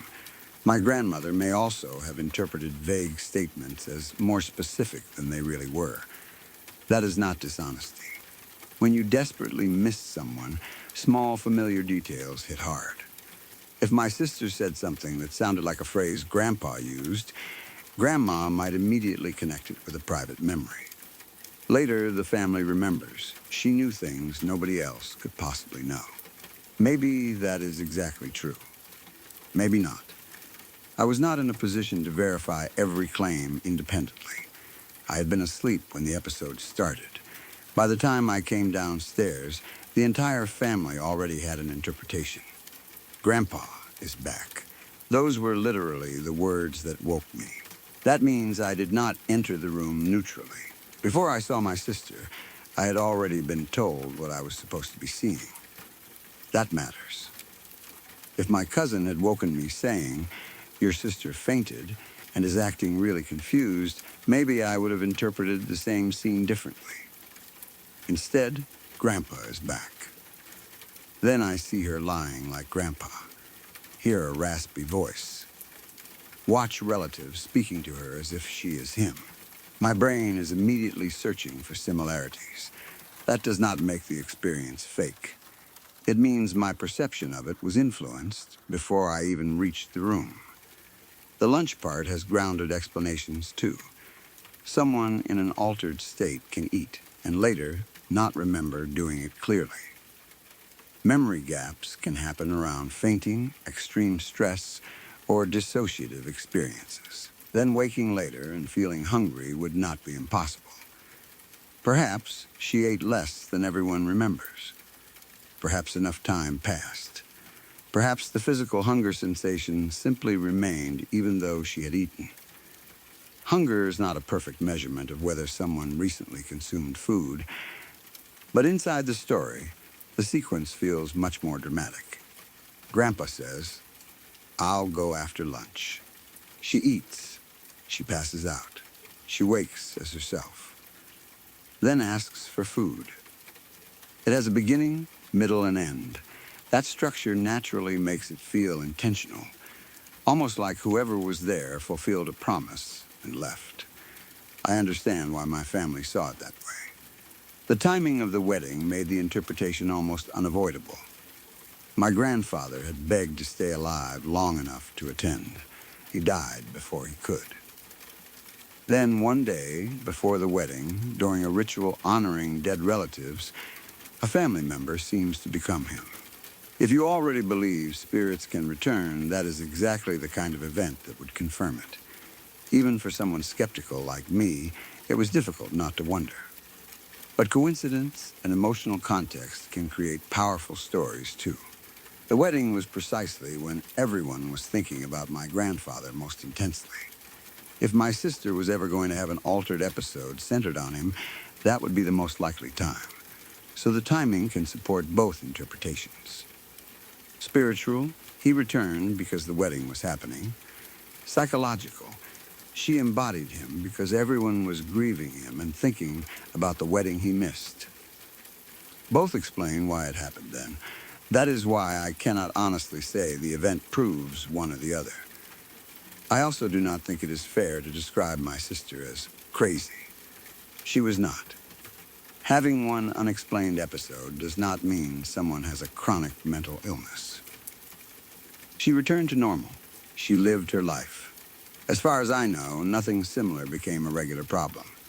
That makes the event stranger, but it also makes me cautious about assigning any diagnosis to it. Sometimes people faint. Sometimes they experience unusual states of consciousness. Sometimes intense grief and ritual settings produce behavior that does not fit ordinary daily life. One event is not enough to label somebody. And it is definitely not enough for me to confidently diagnose what happened. The spiritual interpretation is similarly uncertain. I did not see a spirit enter her. I did not see anything leave. There was no visible ghost. There was only a sudden change in my sister's behavior. Everything else is interpretation. That may sound less dramatic, but it is the most honest version. Still, I cannot deny how creepy it was. I remember going downstairs expecting some sort of joke and then hearing that voice. I remember looking at my sister and feeling like something about her was not her. Even if I now understand that human behavior can change dramatically under stress, I cannot reproduce the feeling of that room with a rational explanation.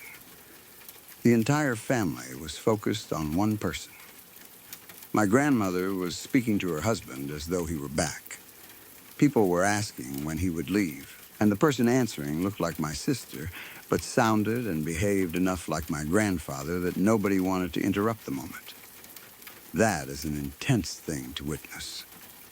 I think my grandmother's reaction affected me most. She knew my grandfather better than almost anyone. They had shared a life. If she believed she was speaking with him, that carried weight. Of course, grief can make people want to believe, but that does not mean her reaction was not genuine. She may have heard a phrase only he used, a private reference. Something in the tone, something in the way my sister looked at her. There are details between long-married people that outsiders do not notice. Maybe that is why she was convinced. I sometimes wish I had written everything down immediately afterward. Exactly what was said, exactly who said it, what questions were asked before each answer, which facts were truly unknown to my sister, how long the episode lasted, what she had eaten and drunk before collapsing, whether she had slept properly, whether she remembered dreaming, whether anybody had mentioned Grandpa to her immediately before the collapse. Those details would make it easier to evaluate now. Instead, like most families experiencing something emotional, we remembered the story rather than collecting evidence. That is natural. But it means the event becomes harder to analyze with time. Every retelling strengthens certain parts. Grandpa's raspy voice, the private secrets, lunch, passing out, waking hungry. Those become the pillars. Smaller details disappear. And once a family collectively agrees on a meaning, memories can slowly align around it. That is not lying. It is just how shared memories work. One person remembers the voice as very similar. Another says it was exact. Years later, everyone remembers exactly Grandpa's voice. One person says Grandma recognized a detail. Later it becomes she revealed secrets nobody in the world knew. The core can be true while the certainty around it grows. That possibility does not erase my experience. It just prevents me from saying I am 100% certain a spirit entered my sister. I understand why people in my family believe that. Part of me believes it too. Even after thinking through all the ordinary explanations, the event still has a quality I cannot completely shake. My grandfather wanted desperately to make it to that wedding. He did not. Then, the day before it happened, during a ritual honoring the dead, my sister collapsed and seemed to become him for a short period of time. He asked for food, said he would not stay. Then after eating, she passed out and came back as herself. If you wanted to write a supernatural story, you almost could not arrange the details more perfectly. But real life sometimes produces perfect-looking patterns by coincidence. That is the part I try to remember. Meaning does not always prove cause. A moment can be emotionally meaningful without being paranormal. Maybe my sister's mind gave the family something everyone desperately needed. One last conversation, one last meal, one final appearance before the wedding. That possibility is almost as powerful as the idea of a spirit. If grief, stress, ritual, and memory combined inside her to produce that experience, it does not make the moment meaningless. My grandmother still got to hear words that sounded like her husband. The family still felt his presence. My sister still went through something genuine, even if its cause was psychological rather than supernatural. Sometimes people think a natural explanation ruins a story. I do not think it does. If anything, it shows how deeply people carry those they love. A voice, a posture, a phrase, a way of asking for food. Those memories become part of the living. And under unusual circumstances, maybe they can surface with incredible force. But I also cannot look back and confidently say, that is definitely all it was. I was there. I heard enough to understand why everyone believed. Before that day, I was skeptical. Afterward, I was much less certain about what I thought was possible. I still do not claim that spirits definitely exist based on one family event. I cannot prove that. But I also do not laugh when people tell me stories like this anymore. I know how real something can feel when it happens in front of you. The strangest part is that my sister seemed normal afterward. Confused, hungry, not acting as if she had just performed some elaborate trick. She did not seem proud of fooling everyone. She did not continue pretending. She barely remembered parts of it.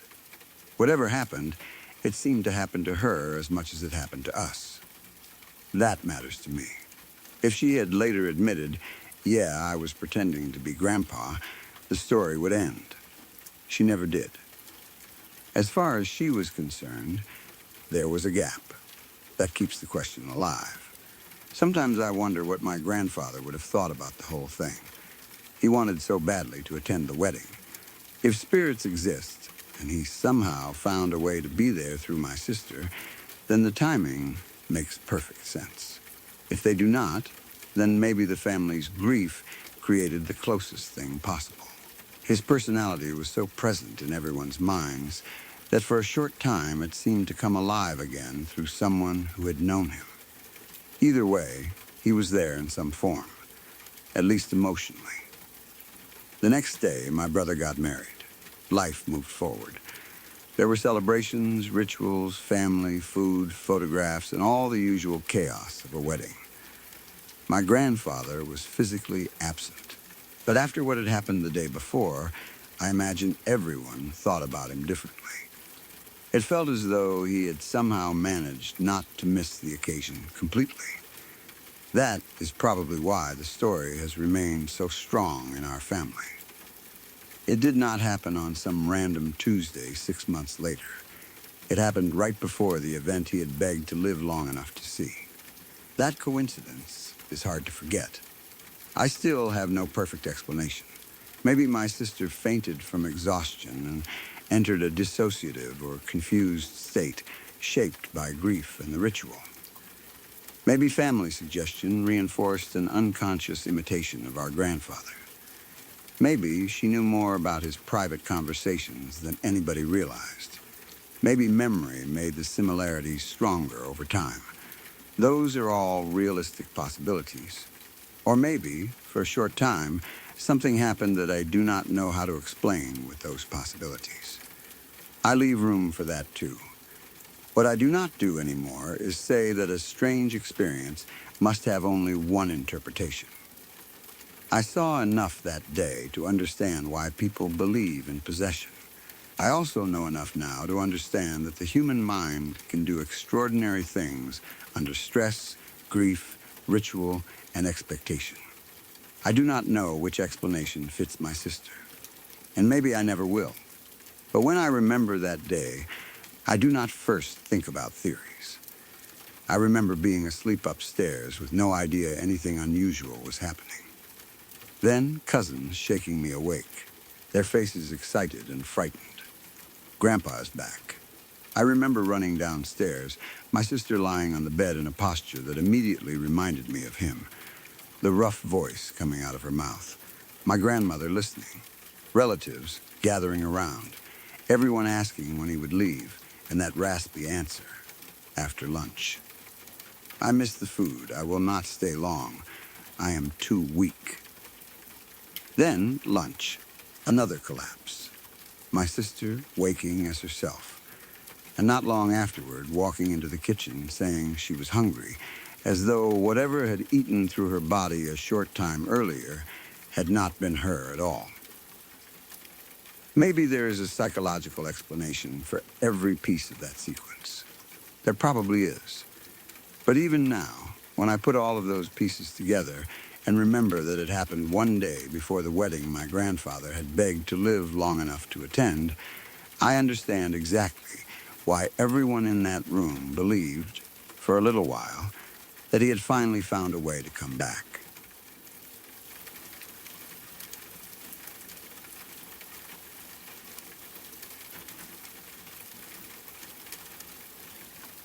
Before the next story begins, thank you for staying here in the dark. If this is your first visit, subscribe to Wickless Night for more true stories made for the late hours, when the world is quiet and every little noise feels important. You can also leave a like and tell me which story has made you look around the room so far. Now, let's continue.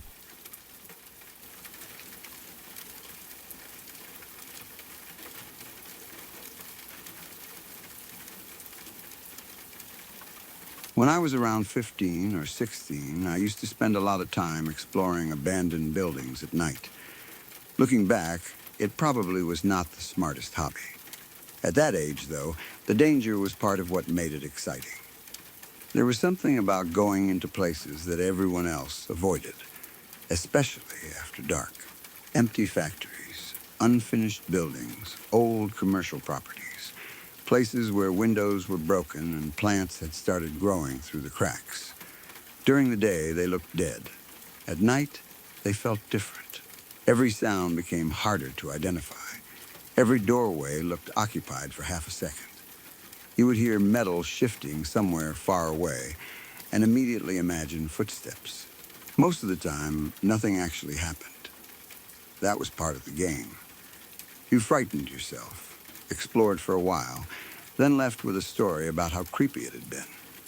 One summer, while I was on vacation in Italy, a friend and I decided to explore a huge, abandoned commercial center. He was a little younger than me. The place was well known among teenagers in the area. It had been abandoned for more than a decade. From what I had heard, construction had stopped after a fatal accident. There were also stories about the project running over budget, although I never knew whether that part was true. What I did know was that the building had never been properly completed. The basic structure was there. Walls, glass, concrete, pillars, doors, large open spaces where shops or businesses were apparently supposed to go. But the project had stopped before the place ever became what it was meant to be. After years of sitting unused, nature and neglect had taken over. During the day, teenagers sometimes went there to hang out. That made it less mysterious. People knew the building. It was not some completely forgotten ruin nobody had entered for 30 years. But nighttime was different. Most people avoided it after dark. Naturally, that meant stories developed. Ghosts, monsters, someone seeing a figure in a window, someone hearing footsteps from an empty floor. The usual things teenagers say about abandoned places. The fatal construction accident made the ghost stories easier to believe. A person had supposedly died there. Therefore, according to local imagination, that person must still be somewhere inside. I did not take those stories too seriously. I liked scary places, but I did not automatically believe every abandoned building was haunted. That night, my friend and I went in anyway. The place was enormous. That is one detail I remember clearly.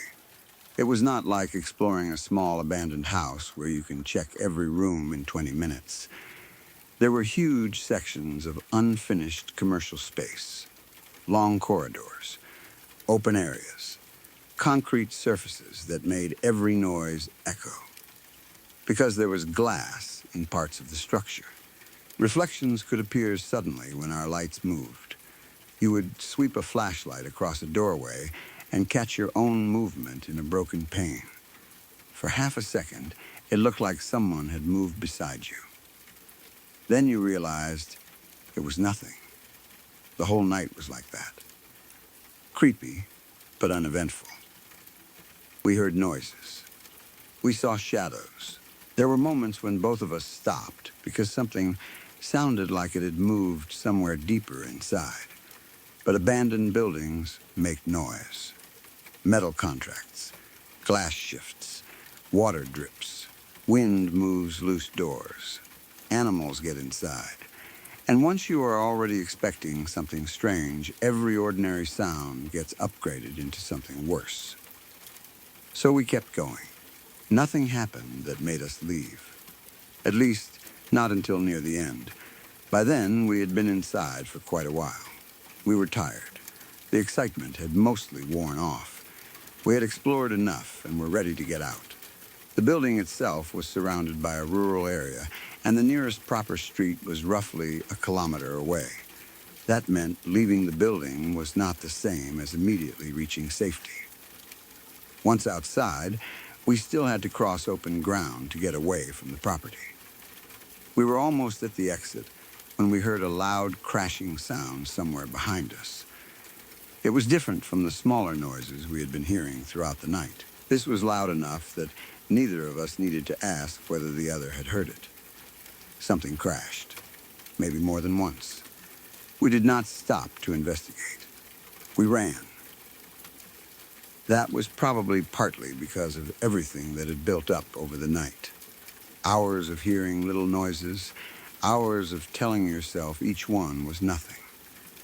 Then, just when you are about to leave, something much louder happens behind you.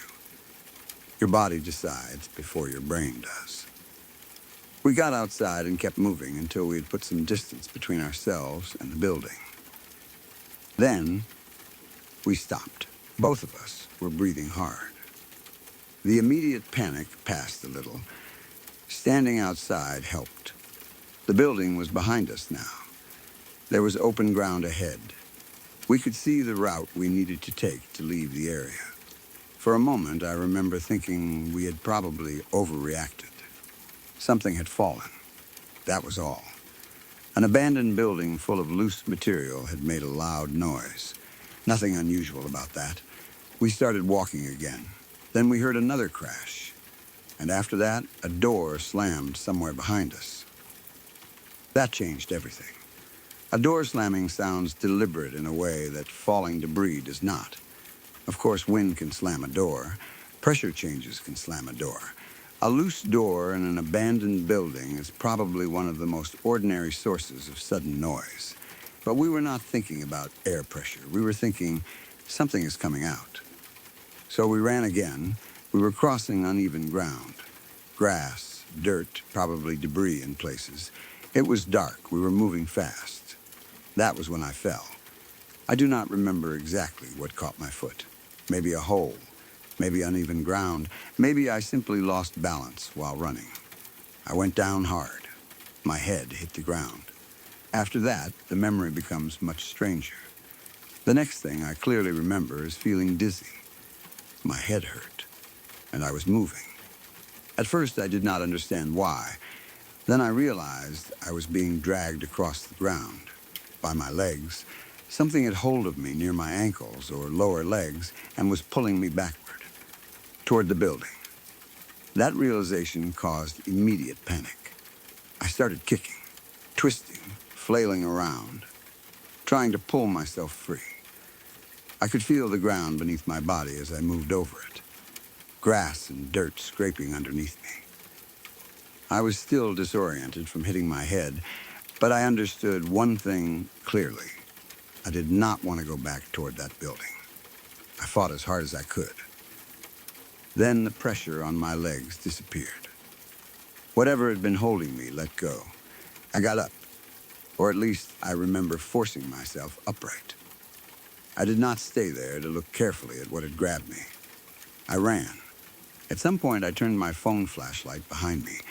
I wanted to see what was there. All I could make out was grass, the dark outline of the abandoned building farther back. Nothing obvious chasing me. No person, no animal, no figure. I kept running anyway. Eventually, I reached the area where we were supposed to get out. My friend was there. He had kept running after I fell. At first, I was angry and confused. Then he told me what he thought he had seen. He said he heard me fall. When he looked back, there was a tall, dark figure standing behind me. That terrified him enough that he did not come back. He kept running. That detail turned an already strange memory into something much worse. From my perspective, I had fallen, hit my head, then come to while something was dragging me backward. From his perspective, he turned and saw a tall, dark figure near me. Those two pieces fit together almost too perfectly. Something was standing behind me. Then, I felt myself being dragged. Naturally, the conclusion became the figure grabbed me. That is the version of the story that stayed with us. But as I got older, I started questioning it. Not because I think my friend lied, and not because I think I invented everything. I am sure something happened that night. I fell. I hit my head. I experienced being pulled or dragged. My friend saw something he interpreted as a tall figure. The question is what those things actually mean when put together. The head impact is probably the most important part. I had just fallen while running and hit my head hard enough that the next part of my memory starts with dizziness. That means I was not in a normal state immediately afterward. Even without trying to diagnose exactly what happened medically. A hard hit to the head can cause confusion, disorientation, brief gaps in memory, difficulty judging time, dizziness.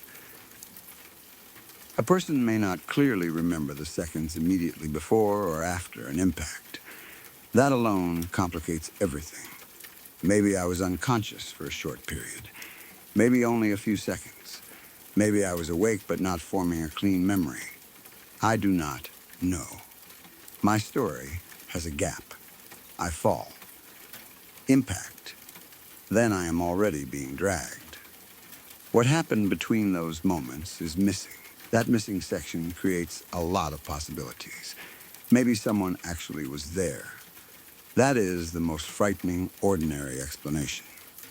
Abandoned buildings attract people.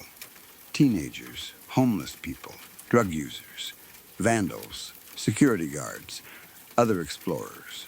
People doing things they do not want strangers to see. Just because my friend and I believed the building was empty does not mean it was. It was enormous. We could not possibly have checked every space. Someone could have been inside the whole night without us knowing. Maybe the crashes and door slam were caused by that person. Maybe they had been watching us. Maybe they came out after us. If someone found me unconscious or stunned on the ground, perhaps they grabbed my legs. Why drag me toward the building? I have no idea. Maybe they were trying to move me.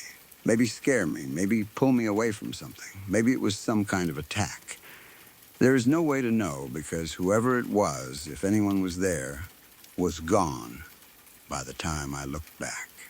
That explanation is disturbing, but physically possible. And it would fit my friend's tall, dark figure. At night, a person wearing dark clothes can become exactly that. Tall, dark, featureless, he was looking back while running, probably frightened, probably for only a second. He may not have seen details.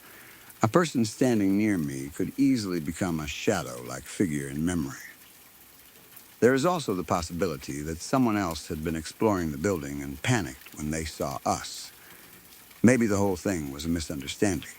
Perhaps another teenager came out, saw me fall, tried to move me because they thought I was injured. Then I woke confused, started kicking, and they let go and ran away. That sounds strange, but it is possible. Imagine the event from their side. You see two people sprinting across a field. One falls hard and does not immediately get up. You approach. Try to pull him somewhere safer. He suddenly wakes and starts violently kicking. You let go and leave.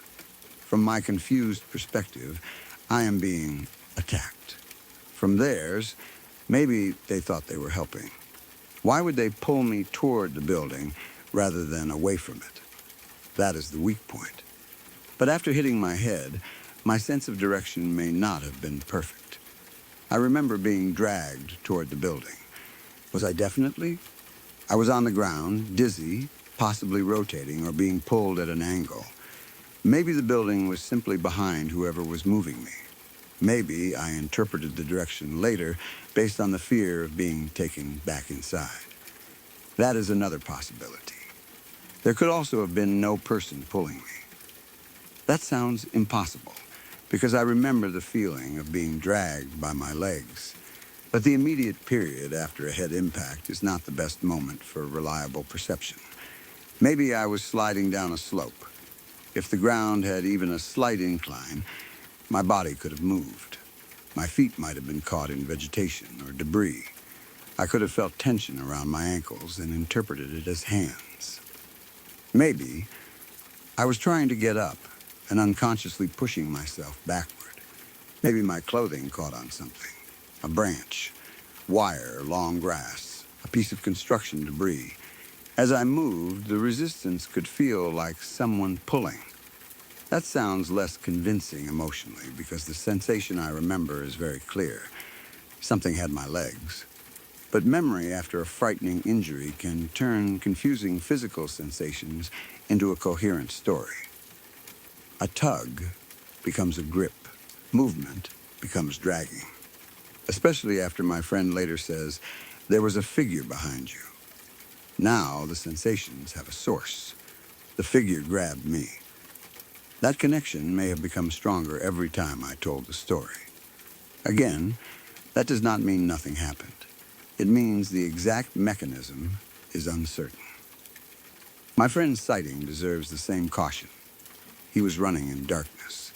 He heard me fall. He looked back. He saw something tall and dark behind me.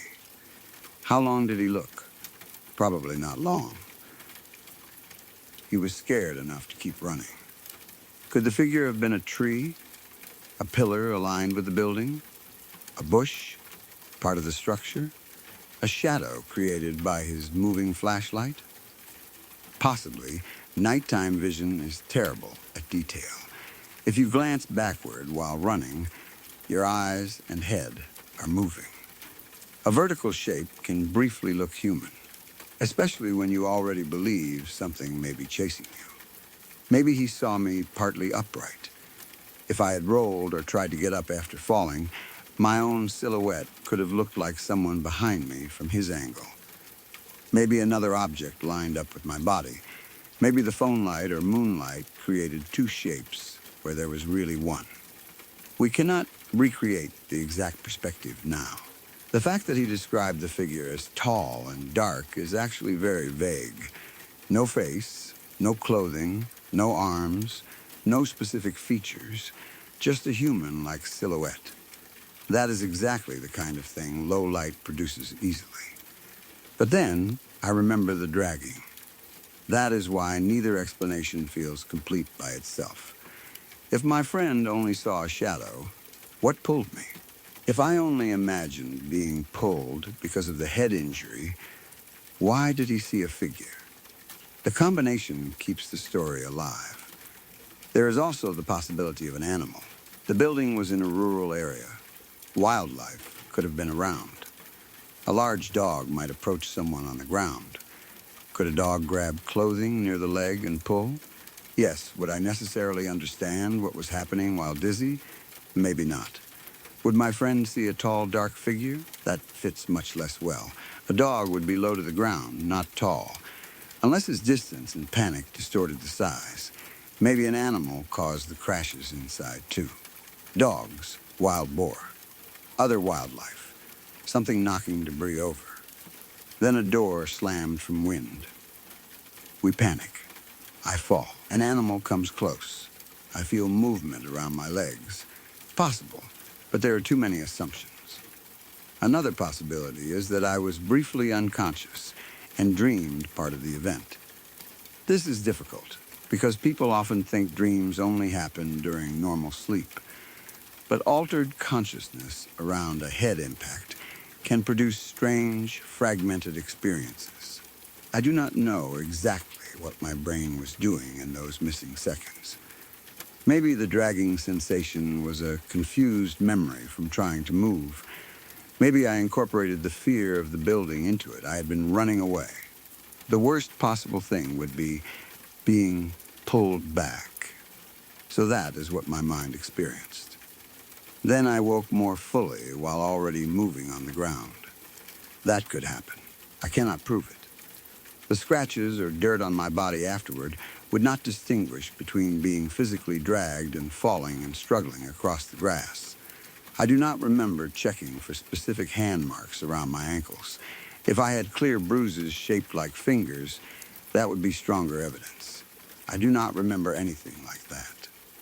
No torn clothing that proves someone grabbed me. No footprints documented. No photograph. Nothing at 15 or 16. We were not thinking like investigators. We were terrified teenagers trying to get out. That is another reason the mystery survived. We did not go back the next morning to examine the area. At least, not immediately. Maybe there were footprints. Maybe a piece of wire was lying where I fell. Maybe the ground sloped enough to explain the movement. Maybe there was a person living inside the building. We never checked. By the time I went back years later, any evidence was obviously gone. I did eventually return to the building. That part surprises people. Years later, I went back. Alone, at night. Maybe I wanted to prove something to myself. Maybe I wanted to see whether the place felt the same. Maybe I was simply still the kind of person who explored abandoned buildings. Whatever the reason, I returned. Nothing happened. No footsteps following me. No crashing that seemed unnatural. No dark figure. No one dragged me. The building was just an abandoned building. That later visit did not solve anything, but it did make me less convinced the place itself was haunted. If there had been some entity permanently attached to the building, why would it attack once and never appear again? Of course, ghost stories do not have to follow rules, but that is exactly the problem. If an explanation can account for anything, it does not really explain much. A human being makes more sense. A misunderstanding makes more sense. An injury affecting perception makes more sense. The fatal accident during construction also probably influenced us more than we realized. We knew someone had died there. That gave every strange sound a supernatural possibility before we even entered. If the same structure had simply been abandoned because the company ran out of money and nobody had ever died there, maybe the crashing sounds would not have frightened us as much. But death creates a story. You hear a slam. Was that the person who died? You see a shadow. Was that them? Once the thought exists, every ambiguous thing becomes evidence.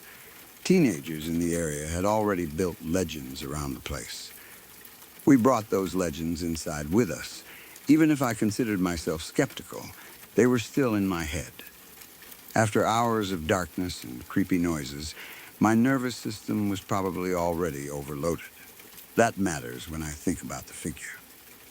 My friend and I had spent the whole night expecting to see something. Finally, during the most chaotic moment, he looked back and saw something shaped like a person. That is exactly when expectation is most likely to affect perception.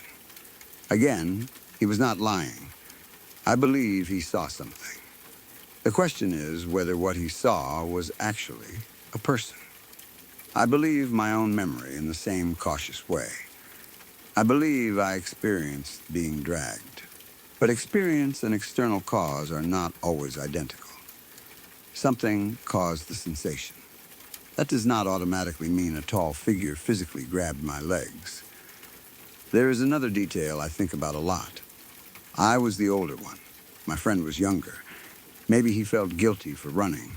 I do not say that to accuse him of inventing the figure. But imagine being young, scared, and running away when your friend falls. You keep going.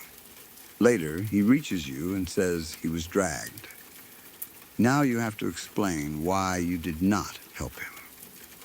I saw a tall, dark figure behind you. That explanation makes sense. It also removes some guilt. Again, I am not saying he made it up. He may have genuinely seen the figure. But human memory is influenced by emotion. If part of him felt ashamed for continuing to run, his memory of the threat could become stronger over time. That would be natural. I never blamed him much, at least not after the initial shock. We were both kids. If I looked back and thought I saw a huge, dark person standing behind my friend at an abandoned building in the middle of nowhere, I might keep running too. Fear is not a moral decision in the moment. The body takes over. His reaction actually tells me that whatever he saw frightened him badly. That supports his sincerity, even if it does not prove what the figure was. I've tried to remember whether there were any other people nearby earlier that night. I do not remember seeing anyone, but the place was popular among teenagers during the day. It would not be shocking if other people sometimes entered at night, too. Someone might have been drinking, doing drugs, sleeping there, looking for scrap metal, vandalizing the place, exploring like us. A large abandoned commercial center is difficult to declare empty. You can stand in one section while another person is several hundred feet away.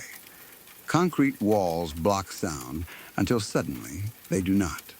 A person can move between floors or rooms without being seen. The crashing noises may actually be evidence that someone else was there. Maybe they knocked something over accidentally. Maybe they were deliberately trying to scare us. The door slam could have been intentional. Teenagers playing a prank. If they followed us outside, the entire story could have a human explanation. Maybe one of them grabbed my legs after I fell. Maybe they meant to scare me, then released me when I fought. That would fit remarkably well. It would also explain why I saw nothing when I looked back. A person playing a prank could immediately crouch, run into darkness, or return toward the building. With only a phone flashlight, the visible area would be limited. Tall grass could hide someone quickly. The problem is motive. Why grab an injured teenager and drag him toward an abandoned building? People do stupid things, especially young people. A prank that seems funny for 2 seconds can become dangerous. Maybe whoever it was did not realize I had hit my head. Maybe they only grabbed my legs to scare me. Then I started kicking, and they ran. That explanation is unsettling because it means there really was someone there.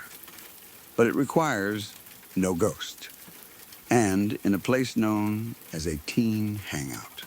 Another person is far more plausible than some supernatural entity. There is also a darker human possibility. Someone may have genuinely intended to hurt me. I do not like jumping to that because I have no evidence beyond the dragging sensation. But abandoned places can attract dangerous people too. If someone wanted to rob or assault explorers, waiting near an exit would make sense.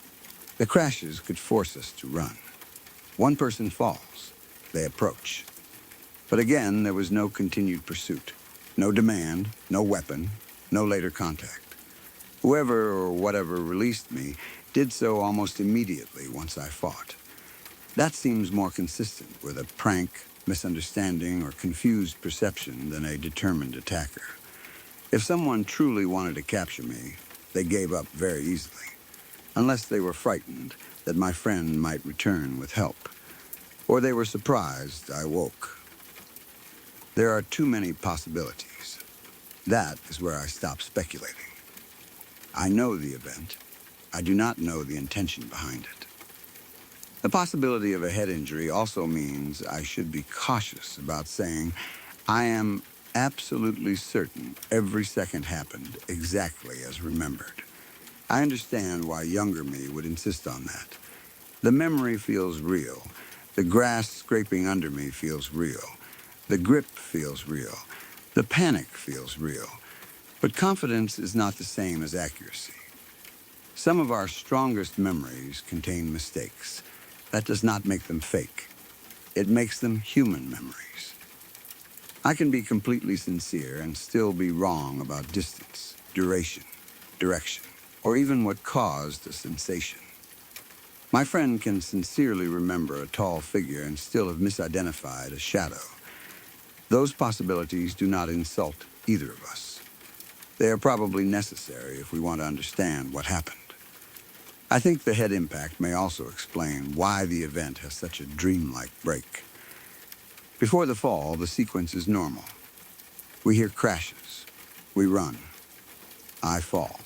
Then suddenly I am already in another situation. Dizzy, being dragged. There is no smooth transition. That is exactly the kind of memory gap that makes an event feel supernatural. Something impossible seems to happen because the ordinary seconds connecting two moments are missing. Maybe during those seconds I rolled down a slight slope. Maybe my friend approached, then panicked and left. Maybe another person came near me. Maybe I tried to crawl. Maybe I was unconscious. I do not know. That missing time is where the mystery lives. And whatever happened during it, my brain never gave me the footage back. The fact that I was dizzy afterward is also a reminder that I probably should have been more concerned about the injury than about ghosts. At 15 or 16, I was thinking, what dragged me?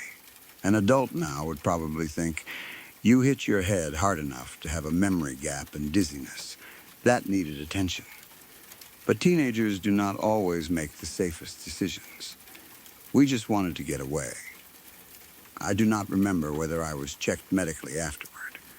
If I was not, that was another risk we did not understand. The whole hobby was full of risks we downplayed. Broken glass, unstable floors, rusty metal, open shafts, animals, other people, and, in my case, sprinting through uneven ground in darkness. The supernatural story was probably not even the most dangerous part. The building itself could have killed us without any ghost being involved. That is something I understand much better now. The fatal accident that had supposedly happened during construction should have been a warning about the physical danger of the site, not just fuel for ghost stories. We treated it like atmosphere. But unfinished structures are dangerous. That night, the injury I definitely suffered came from falling outside, not from anything paranormal. That reality matters. Still, when I remember the sensation of being dragged, rational explanations feel distant. Memory pulls me back into the moment. I am on the ground. My head is pounding. The building is behind me. The field is dark. I can feel my body moving backward. My legs are being held. I do not know by what. I start kicking. The grip releases. Then I am running again. That part remains vivid enough that I understand why people accuse me of making it up. It sounds like a horror movie. A teenager explores a supposedly haunted, abandoned building. Something makes crashing noises. A door slams. He falls. A tall shadow appears. He is dragged back toward the building. Then escapes. It is almost too perfect. If somebody else told me that story, I would probably be skeptical too. I would ask about the head injury. I would ask about other people using the site. I would ask about the terrain. I would question the friend's sighting. Those are reasonable questions. Being skeptical does not mean calling someone a liar. That distinction matters to me because most people who heard the story tended to choose one extreme. Either ghost or you made it up. I do not think those are the only options. Something happened. We may simply have misunderstood part of it. That middle ground is much more realistic. Maybe another person was there. Maybe my friend saw them. Maybe that person grabbed me. That is a complete explanation. Or maybe I hit my head, slid or moved while confused, and interpreted the sensation as being pulled. My friend saw a shadow under terrible viewing conditions. That is also a complete explanation. Or there may be a mixture. A real person approached. They tried to help. I woke confused and thought I was under attack. My friend saw their silhouette and ran. That might explain both stories better than either extreme.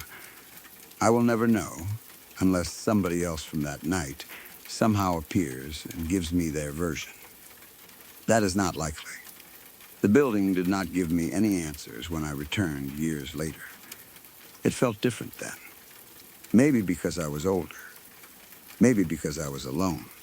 Maybe because the expectation had changed. I knew what had happened before and was waiting for something to repeat. Nothing did. I walked through the same kind of spaces. Concrete, glass, darkness, no tall figure.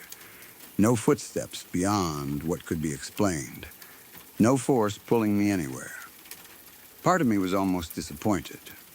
Not because I wanted to be attacked, because repetition would have meant evidence.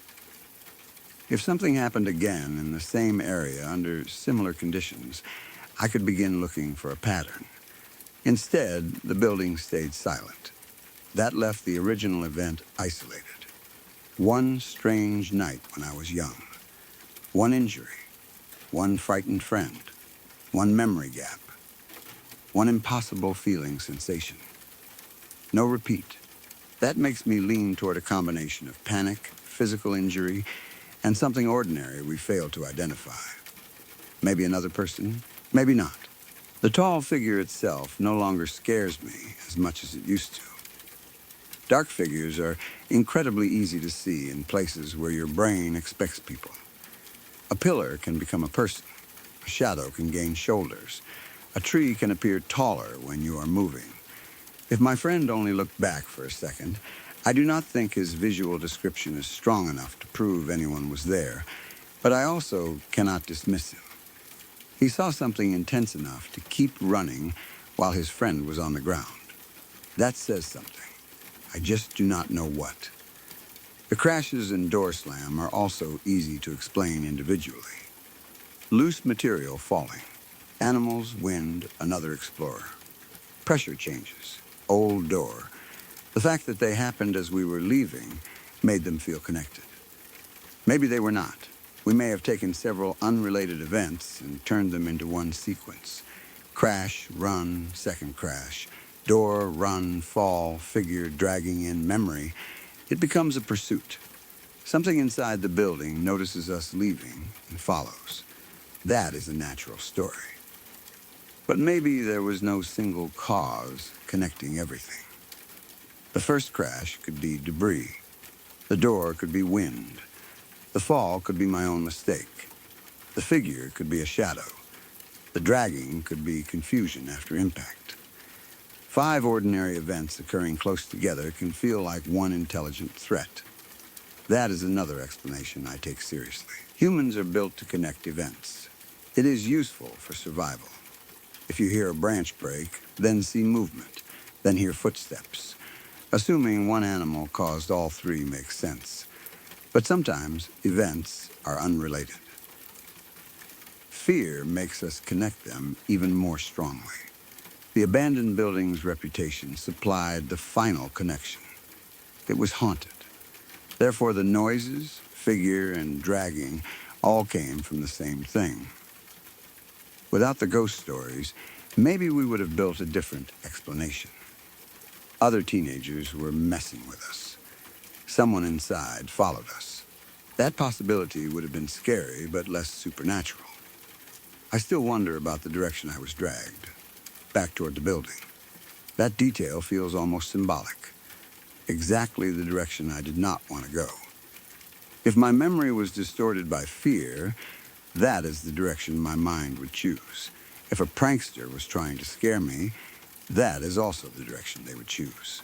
If someone intended harm, maybe they wanted privacy inside. So strangely, that one detail fits almost every explanation. It does not help much. I also remember checking behind me with my phone and seeing nothing. That is sometimes used as evidence for something paranormal. If a person dragged me, where did they go? But a phone flashlight outside does not illuminate everything. The beam is narrow. Darkness beyond it remains almost total. Someone wearing dark clothing could be surprisingly hard to see. Tall grass can hide legs. The building itself provides endless shadows. A person could move sideways rather than directly back. I only looked briefly because I was still running. So seeing nothing proves almost nothing. The same applies to hearing nothing. My own breathing was probably loud. My heart was pounding. My ears may have been ringing from the impact. An attacker could move without me noticing. Or there may have been nobody. Again, uncertainty. I think that is why the experience still bothers me more than a clear human attack would. If somebody had jumped out wearing a hoodie and yelled at us, the memory would have an answer. If I had found a wire tangled around my ankle, answer. If my friend had said, actually, I went back and tried to drag you because you weren't waking up, answer. Instead, every person involved only had a fragment. I had the physical sensation. He had the visual figure. Neither of us had the whole event. Those fragments fit into a frightening story, but do not prove it. I do not believe that means we imagined everything. I think the most likely answer is that some combination of real environmental events and our fear created the experience. There may even have been another real person involved. That is more than enough. An abandoned commercial center in the middle of a rural area at night is not a controlled environment. You cannot account for every person, animal, loose door, piece of debris, slope, or shadow. Something unexplained there is not surprising. The surprising part is how dangerous the situation became. I hit my head. My friend abandoned me because he thought he saw something. I woke disoriented and panicked. Even if there was no attacker, that could have ended badly. I could have been more seriously injured. I could have gotten lost. I could have fallen again. The experience eventually changed the way I viewed urban exploration. Not immediately, apparently, since I went back years later. But I became more aware that the danger was not really ghosts. It was everything ordinary. Unstable structures, dark terrain, unknown people, panic, one bad fall. Those are real. A ghost is optional. I still cannot tell you what dragged me.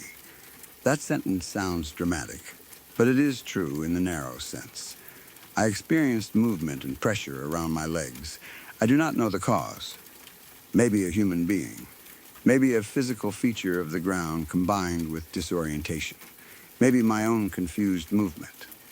I do not have enough evidence to choose confidently. And I cannot tell you what my friend saw. Maybe the same human being. Maybe a shadow. Maybe something aligned behind me. I trust that he believed it was a tall, dark figure. That is different from knowing one was physically there. Those are the limits of the story. The place itself was creepy enough without adding certainty where there is none. A huge abandoned building where someone had supposedly died during construction. A kilometer from the nearest street. Teenagers afraid to enter after dark. 2 kids exploring anyway. Hours of strange echoes and shadows. Then, at the very end, a crash behind us. Another one, a door slamming. A sprint across dark, uneven ground, a fall, impact, a gap, then waking dizzy while being pulled in the one direction I wanted least to go. That is enough. I do not need to call it a ghost. I also do not need to call myself a liar because I cannot explain it. Sometimes an experience can be completely real and still be remembered imperfectly, especially after fear and injury. That is probably where this one belongs. I was absolutely convinced at 15 that something had attacked me outside that building. Years later, I am more cautious. I still believe there was a real sensation of being dragged. I still believe my friend saw something. But I cannot say those 2 things prove a supernatural figure grabbed me. Maybe the truth is much more ordinary. Maybe it is also darker in a different way. There may have been a real stranger out there. Someone we never saw clearly. Someone who had been inside while we explored. Someone who followed us out. If that is the answer, I am not sure it is any more comforting than a ghost. At least a ghost belongs to a story. A real person hiding inside an abandoned building with 2 teenagers is something that can actually happen. Or maybe nobody was there at all. Maybe I fell, hit my head, became disoriented, and experienced a few seconds in a way my brain could not accurately record. My friend's glance into darkness supplied the figure afterward. That is probably the safest explanation, but I do not think I will ever know. Going back years later did not solve anything. The building was quiet. Nothing followed me. Nothing grabbed me. I walked out normally.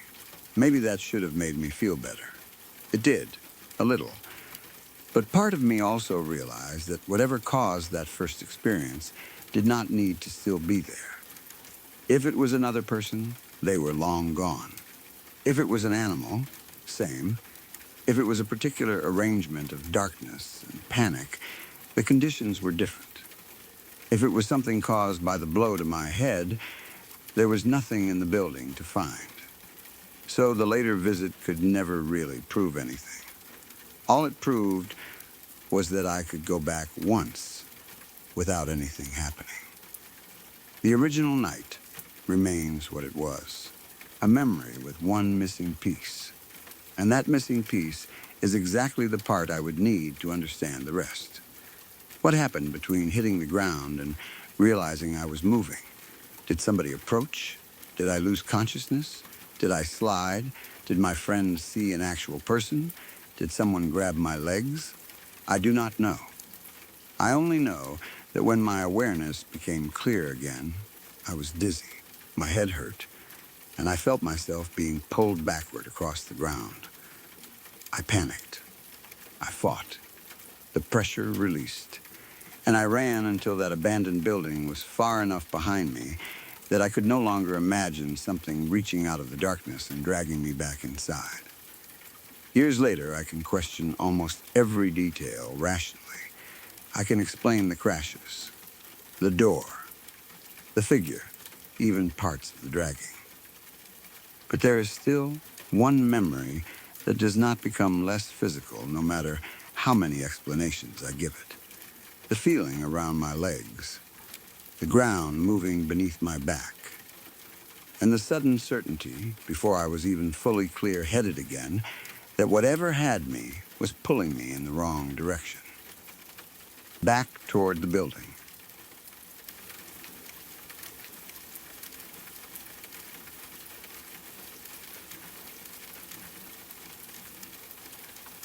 When I was around 11 years old, I had an encounter with a dog in my neighborhood that has stayed in my memory for years. The strange thing is that I am no longer completely sure how much of what I remember is exactly what I saw, and how much may have become sharper or more dramatic with time. The basic event definitely happened. I was there. There was a little girl with me. There was a strange-looking dog. It stopped in front of us. It stared at me. Then it walked away. Those parts I am confident about. It is the appearance of the animal that sometimes makes me question my own memory, because the way I remember it now sounds almost like something from a horror game. At the time, I was around 11. The little girl with me was much younger, probably 5 or possibly even younger. She lived nearby and was the younger sister of another kid in our small group of neighborhood friends. Her older sibling was around 10, close to my age, so we all knew each other. This was the kind of neighborhood where kids spent a lot of time outside.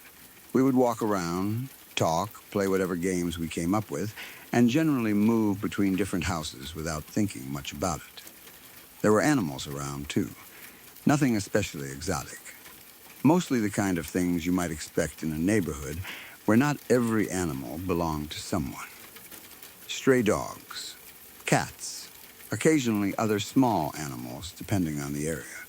Seeing a dog walking down the street was not unusual enough by itself to scare me. That is important. I did not see a dog and immediately panic. I had seen plenty of dogs. What caught my attention was that this one looked wrong. I was outside with the little girl when I noticed it coming down the street toward us. At first, I recognized the shape more than anything else. It looked like a Doberman, or at least very similar to one. Tall, lean, long legs, that narrow kind of head and body. I cannot say with certainty that it really was a Doberman because I was 11, and breed identification was not exactly something I was thinking about. But that is the closest comparison I have. The problem was the skin. The dog seemed to have almost no fur, not shaved, not the clean, smooth appearance you sometimes see on a dog that has been clipped very short. This looked different. The skin appeared reddish, raw, almost irritated. That is the detail that immediately made the animal look unnatural to me.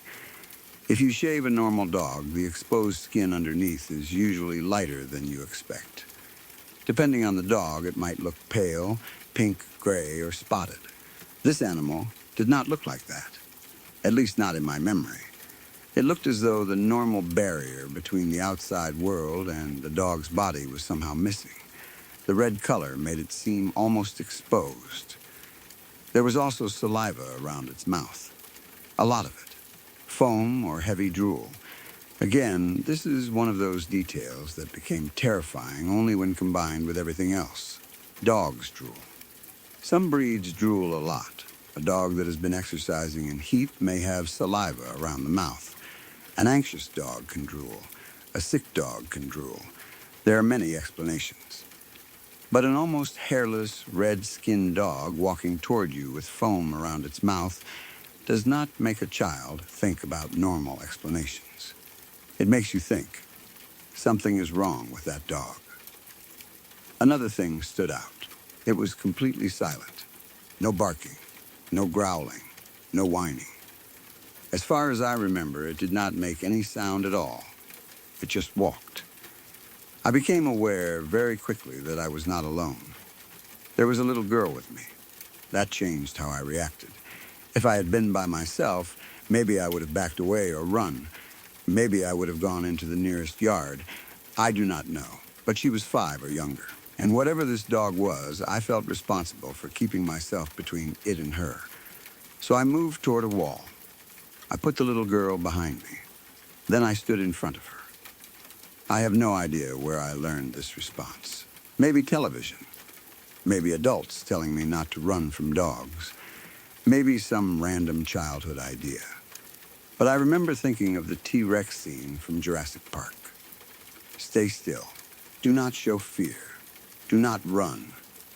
Some part of my 11-year-old brain apparently believed that if I stayed completely still and did not act frightened, the dog might leave us alone.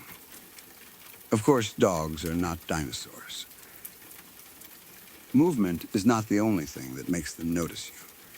The animal already knew we were there.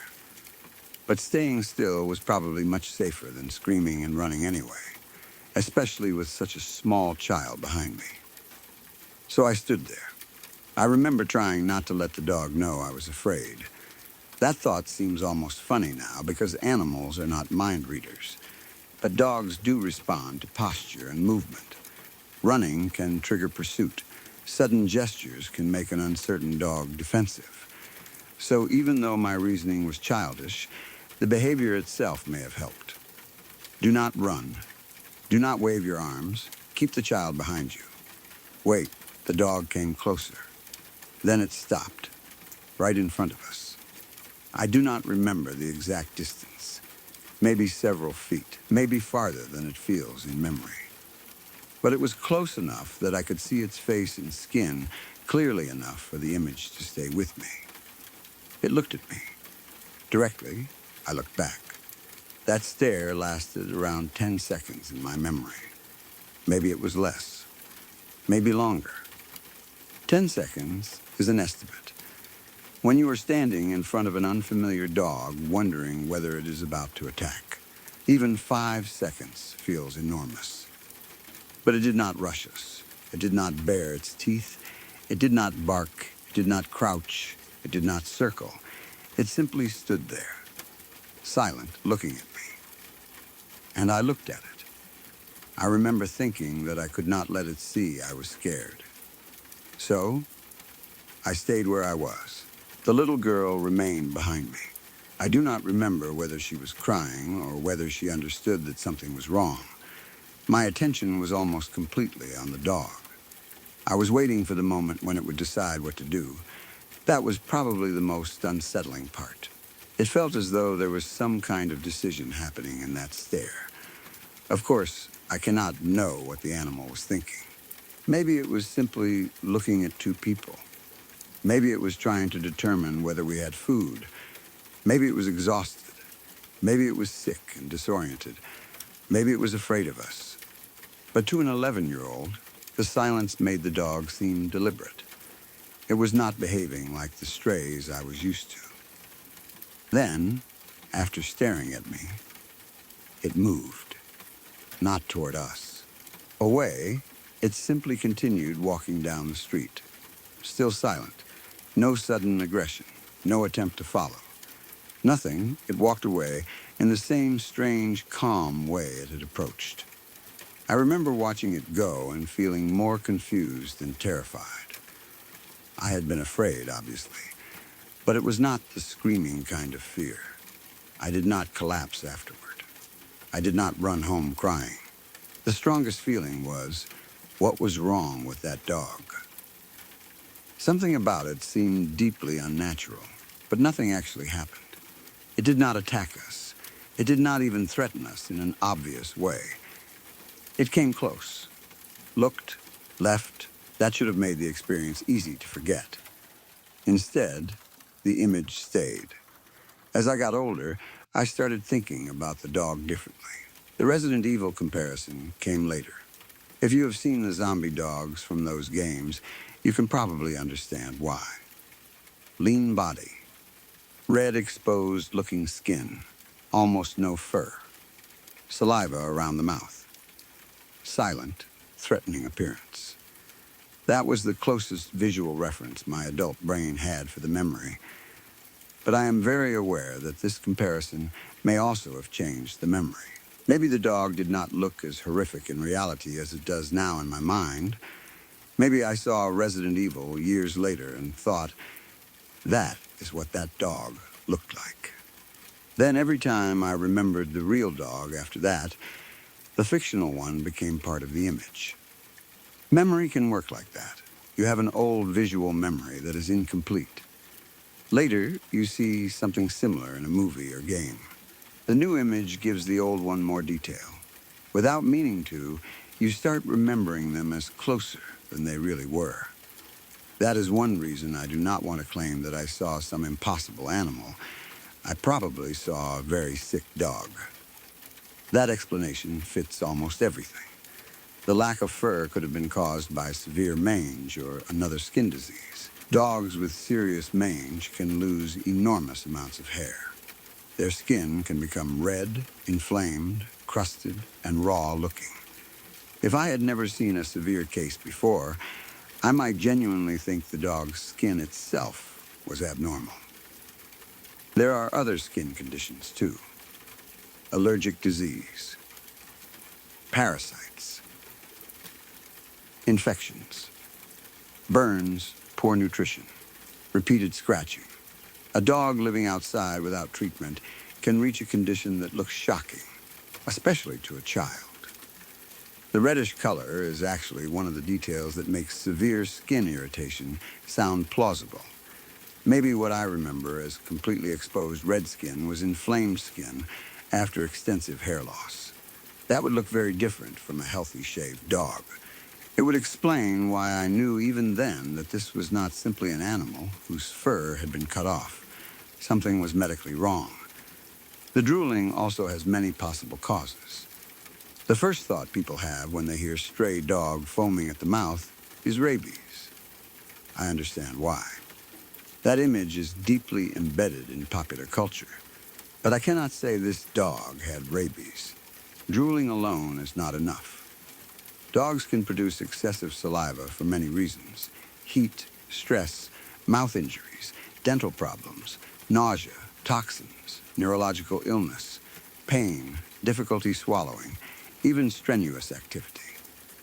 The dog I saw may simply have been sick in more than one way, and the behavior I remember is not enough to identify a specific disease. It was not attacking everything around it. It was not running wildly. It was not obviously unable to walk.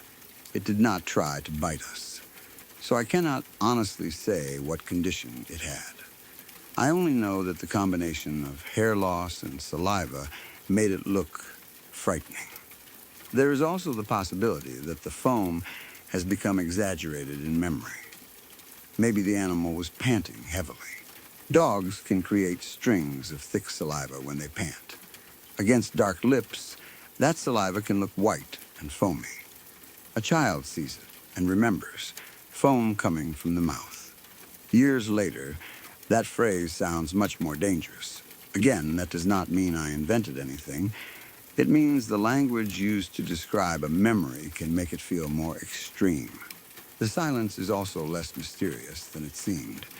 Not every dog barks. A fearful dog may remain quiet. A sick animal may not have the energy. A stray that has learned to avoid humans might watch people silently and keep moving. Some dogs approach without vocalizing because they are curious rather than aggressive. In fact, barking and growling would have given me more obvious information. Silence felt worse because I could not tell what it wanted. That silence may have been one reason the animal seemed almost unreal. We expect threatening dogs to make noise. Movies teach us that. Growling, snarling, barking, this dog did none of those. It simply looked. That made it harder to categorize. But biologically, there's nothing impossible about a silent dog. The stare also has ordinary explanations. Dogs watch people, especially unfamiliar people. If it was a stray, it may have been evaluating whether we were dangerous. From the dog's perspective, the scene may have been completely different. It is walking down a street. It sees two humans. One larger child moves in front of the smaller one. The larger child presses close to a wall and becomes completely still. That behavior might look strange to the dog, too. So it stops, looks at us, tries to decide whether we are going to approach, then realizes we are not. Continues on. From its perspective, maybe we were the unusual ones. That thought makes the memory less supernatural. Maybe there was never any intention to attack. The dog may have simply been cautious, and perhaps staying still made the interaction end peacefully. I do sometimes wonder what would have happened if I had run. That is where the feeling of being lucky comes from. Running from a strange dog can be dangerous. Even a dog that is not initially aggressive may chase movement. And with a 5-year-old beside me, any chase would have been much worse. She could not have outrun it. Neither could I, probably, so the decision to stay put was a good one. I do not think I was consciously brave. I was not thinking, I will protect this child heroically. It was more instinctive. She was little. I was older. Therefore, she went behind me. That was it. Looking back, I am glad I did that. Whatever condition the dog had, it was clearly not an animal I wanted close to her. The wall also helped, because it meant I did not have to worry about the dog circling completely behind us. If we were standing with open space on all sides, I might have felt more exposed. Against the wall, there was one main direction to watch. Again, probably not something I consciously planned at 11. But it was a sensible position. I sometimes think the reason I was not more panicked was that I did not fully understand the danger. At 11, I knew a dog could bite. I knew stray animals could be dangerous.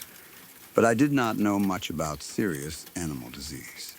I did not understand what infection could look like. I did not understand the risk of a bite from an unknown sick animal. So instead of thinking, this could be medically dangerous, I thought, this dog looks incredibly weird. That may have kept me calmer. Ignorance can sometimes prevent panic. If an adult saw the same dog today, they might immediately move the child indoors and call animal control or local authorities. I simply stood there and waited. The encounter probably lasted less than a minute, yet memory stretched it into something much larger. The animal walking toward us, me moving the little girl behind me, the wall, the red skin, the saliva, the stare, the silence. Then the dog moving away. Those individual pieces remain. I do not remember what we did immediately afterward. That is interesting to me. Maybe we went home. Maybe we kept playing. Maybe I told somebody. I cannot remember. If I had been absolutely terrified, I would expect the aftermath to be stronger in my memory. Instead, the dog itself is what survived. That suggests the experience was more bizarre than traumatic at the time. The fear grew later when I understood what could have happened. As an adult, I know an unknown dog in visibly poor health can be unpredictable. Pain changes behavior. Illness changes behavior. Fear changes behavior. A dog does not have to be evil or rabid to bite. If it feels threatened, trapped, or confused, that can be enough. So when I look back, I think, I was 11. There was a very small child behind me. There was no adult immediately there. And a sick-looking stray dog stood several feet away, staring. Yes, we may have been lucky. Not because it was some zombie creature. Because it was a real animal whose condition and temperament we did not know. That is actually more than enough reason to feel fortunate. There is also the chance that the dog belonged to someone. Maybe it had escaped during treatment. Maybe the hair loss was from a medical condition its owner was already dealing with. Maybe the raw-looking skin was less severe than I remember. If so, somewhere nearby there could have been a person searching desperately for their sick Doberman, while two kids were convinced a horror game monster had appeared. That possibility is almost funny. But I do not remember a collar. I do not remember anyone calling after it. It seemed alone. Again, absence of memory is not proof. Maybe there was a collar and I was too focused on the face. Maybe someone was farther down the street. The encounter happened long enough ago that I have to leave those details uncertain. The biggest thing I question is color. Was the dog really as red as I remember? Human memory does not store exact color perfectly. Lighting matters. Maybe the animal had naturally dark skin under very thin fur. Maybe inflammation created red patches that I later remember as covering the whole body. Maybe sunlight made exposed skin look brighter. The Resident Evil comparison may have pushed it even further toward red in my memory. That is why I say it looked redder and more raw than a shaved dog, rather than claiming it had literally exposed flesh everywhere. If the dog had actually been missing skin across most of its body, it would probably have been in far worse physical condition than the animal I saw walking down the road. The fact that it moved normally enough to approach us and continue away suggests the skin was probably intact, just severely unhealthy looking.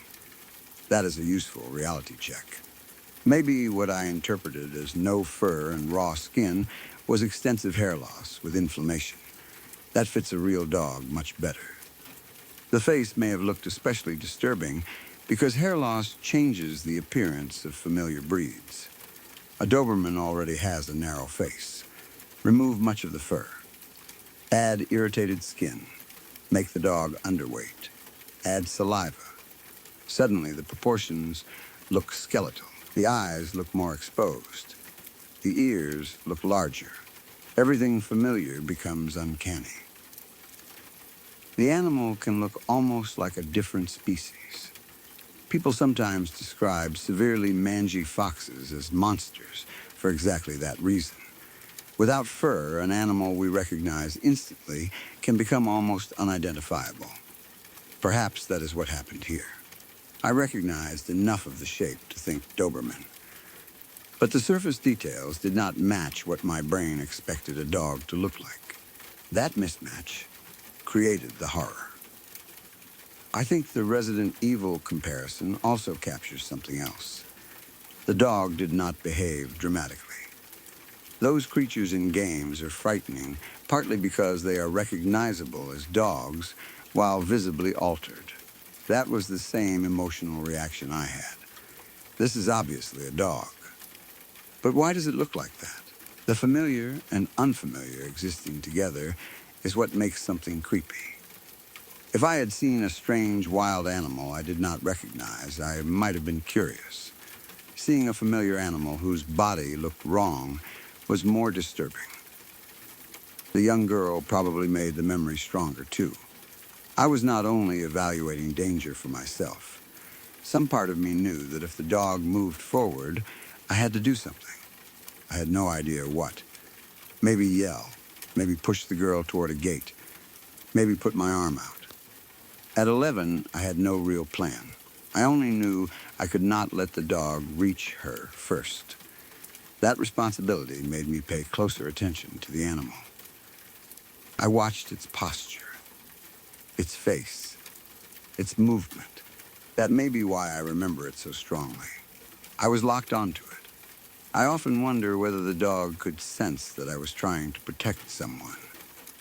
Probably not in the human sense. But it certainly could see my body position. I was standing directly in front of the smaller child. I was still. I was facing it. Maybe that made me look confident. Or maybe just uninteresting. If it had been searching for food, we had none visible. If it had been wandering, there was no reason to stop longer. So after investigating us, it continued. That is probably all the stare meant. Still, 10 seconds of direct eye contact with a strange dog can feel extremely long. Dogs can interpret prolonged direct staring as confrontational too, which makes me realize I may have accidentally done something risky. I thought I was showing it I was not afraid. It may have interpreted my stare differently. Luckily, nothing escalated. Maybe the animal was simply too weak or uninterested to care. Maybe it had no aggressive intention. Either way, it left. I do not remember ever seeing that dog again. That adds to the mystery and memory. If I had seen it the next week being fed by a neighbor, I would know what it was. If someone later said that poor dog has terrible mange, the entire experience would have a label. Instead, it appeared once, then vanished from my life. One strange encounter without a conclusion. Those are the experiences that tend to grow in memory. You do not get the boring follow-up. No adult explains it. No veterinarian identifies the condition. No owner walks over. So the final image stays unresolved. When I think about it now, I try to separate what was truly unusual from what only seemed unusual because I was young. A mostly hairless dog? Unusual, but explainable. Red irritated skin?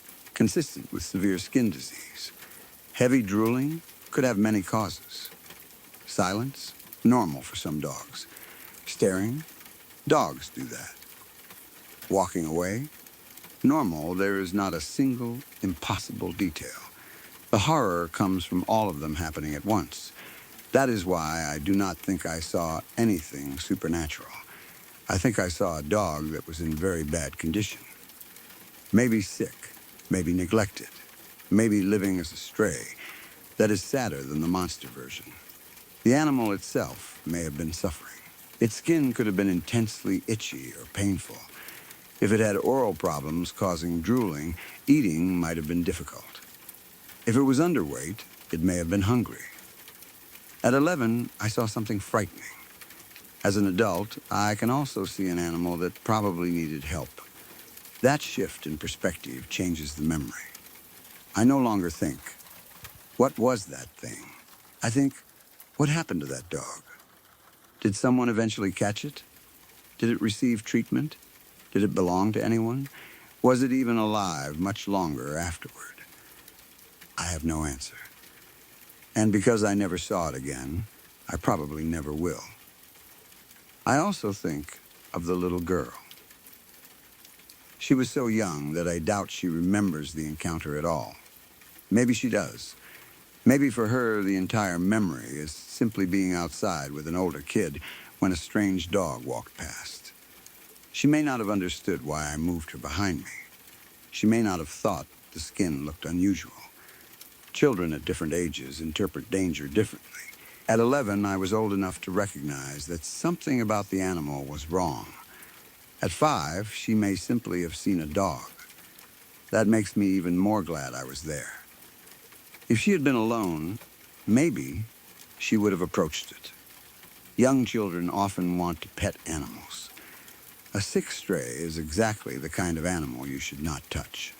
So whatever else happened, keeping her behind me was the right instinct. That may be what I mean when I say I feel lucky. Not that I escaped some supernatural creature, that both of us got through a potentially dangerous encounter without a bite. A bite from any unknown stray dog is serious. From a visibly sick animal, even more so. The dog did not attack. We did not provoke it. Everything ended peacefully. That is good luck. There is one thing I would do very differently now. I would tell an adult immediately. If possible, I would contact whatever local animal service existed. Not approach the dog, not try to catch it, just report it. An animal in that condition likely needed professional attention. At 11, none of that occurred to me. The experience existed entirely as something creepy. I did not think about helping the animal. I was a child protecting another child. That was the limit of my responsibility. I sometimes wonder whether the dog's silence may actually have been a sign of weakness rather than menace. In memory, silence makes it seem predatory, like it was stalking us. But perhaps it was exhausted. Maybe barking hurt. Maybe it had no energy. Maybe the reason it stared for several seconds was that it was deciding whether it could continue walking. A detail I read as threatening could have been evidence of suffering. That interpretation feels much more realistic now. The same is true of the slow approach. I remember it coming down the street with this calm, unnatural feeling. But a sick dog might simply move carefully. Hairless, irritated skin can make movement uncomfortable. An underfed dog may not have much energy. Nothing about that requires anything strange. The animal may have looked wrong because it was unwell, and it may have moved wrong because it felt unwell. We were seeing illness, not something impossible. But I still cannot completely shake the image. Memory is emotional before it is analytical. When I close my eyes and think about that day, I do not see a veterinary explanation. I see the dog, lean black Doberman shape without the black coat. Red skin, wet mouth, no sound, coming down the street toward two kids. I see myself moving against the wall. The little girl behind me. I remember trying to make my body still, trying to convince myself the dog could not know I was frightened. Then it stops, looks straight at me, and everything else disappears for those seconds. No neighborhood, no games, no other animals, just me and that dog watching each other. That is how fear narrows attention. Then it leaves. The whole threatening story collapses immediately. No attack, no chase, nothing. It is almost anticlimactic. But maybe that is why the memory stayed believable to me. If I were inventing a story, the dog would probably growl. It would jump. I would barely escape. Something dramatic would happen. Instead, the strange dog simply stared and walked away. Real life often does that. It gives you a moment of danger without a conclusion. Years later, you realize how differently things could have gone. That realization can be more frightening than what actually happened. I think 11-year-old me handled it surprisingly well. Not perfectly. Staring directly at an unfamiliar dog may not have been ideal. But I did not run. I did not scream. I did not try to touch it. I put the younger child behind me. I waited. For whatever reason, the dog decided to continue on its way. That was enough. Maybe I was never in serious danger. Maybe the dog was gentle, despite its appearance. Maybe it had walked past dozens of people without bothering anyone. Its condition made it look dangerous. But appearance and temperament are not the same thing. That is important too. A sick animal is not an evil animal. The dog may not have wanted anything from us. I assigned menace to it because of how it looked. The Resident Evil comparison makes that especially clear.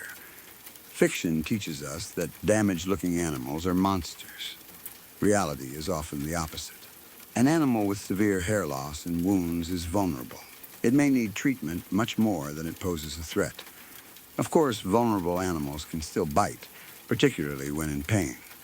So caution was still appropriate. But I do not want to turn that dog into some demon simply because 11-year-old me was disturbed by its body. The encounter can be frightening without making the animal monstrous. If anything, that makes the memory more complicated. I was scared of something that may have been suffering far more than I was. I walked away healthy. The dog kept walking down the street in whatever condition it was in. When I think about that now, I hope somebody eventually helped it. I also accept that some details of the story may have changed. Maybe it had patches of fur rather than none.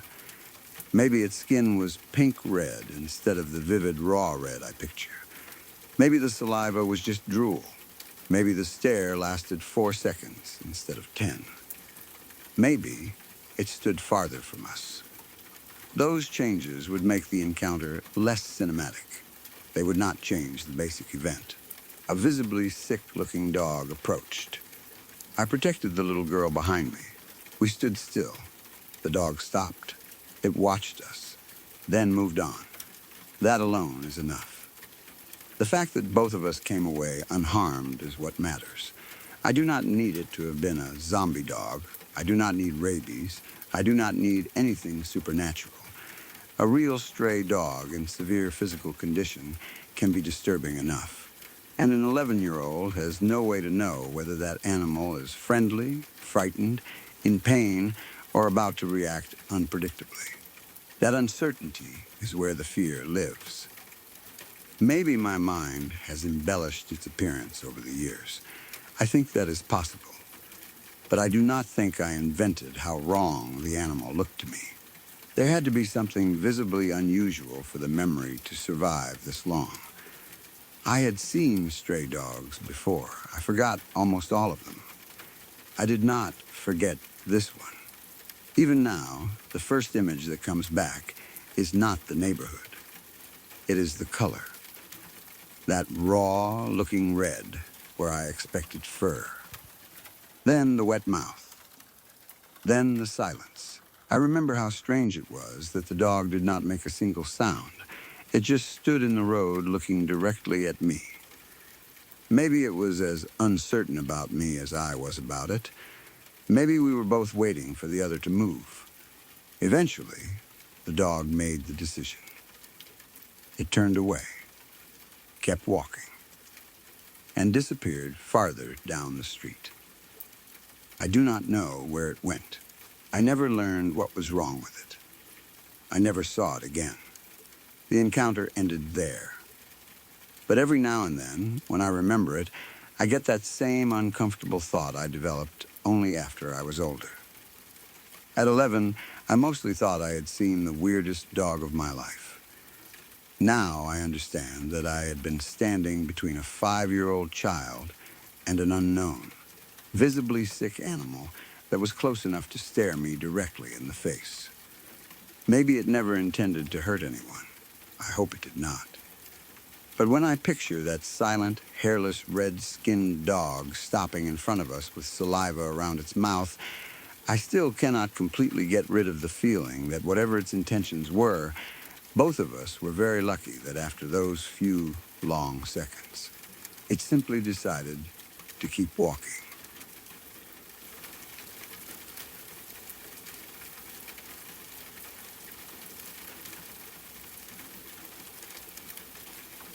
Tonight's stories are over, but darkness has a way of making memories feel closer.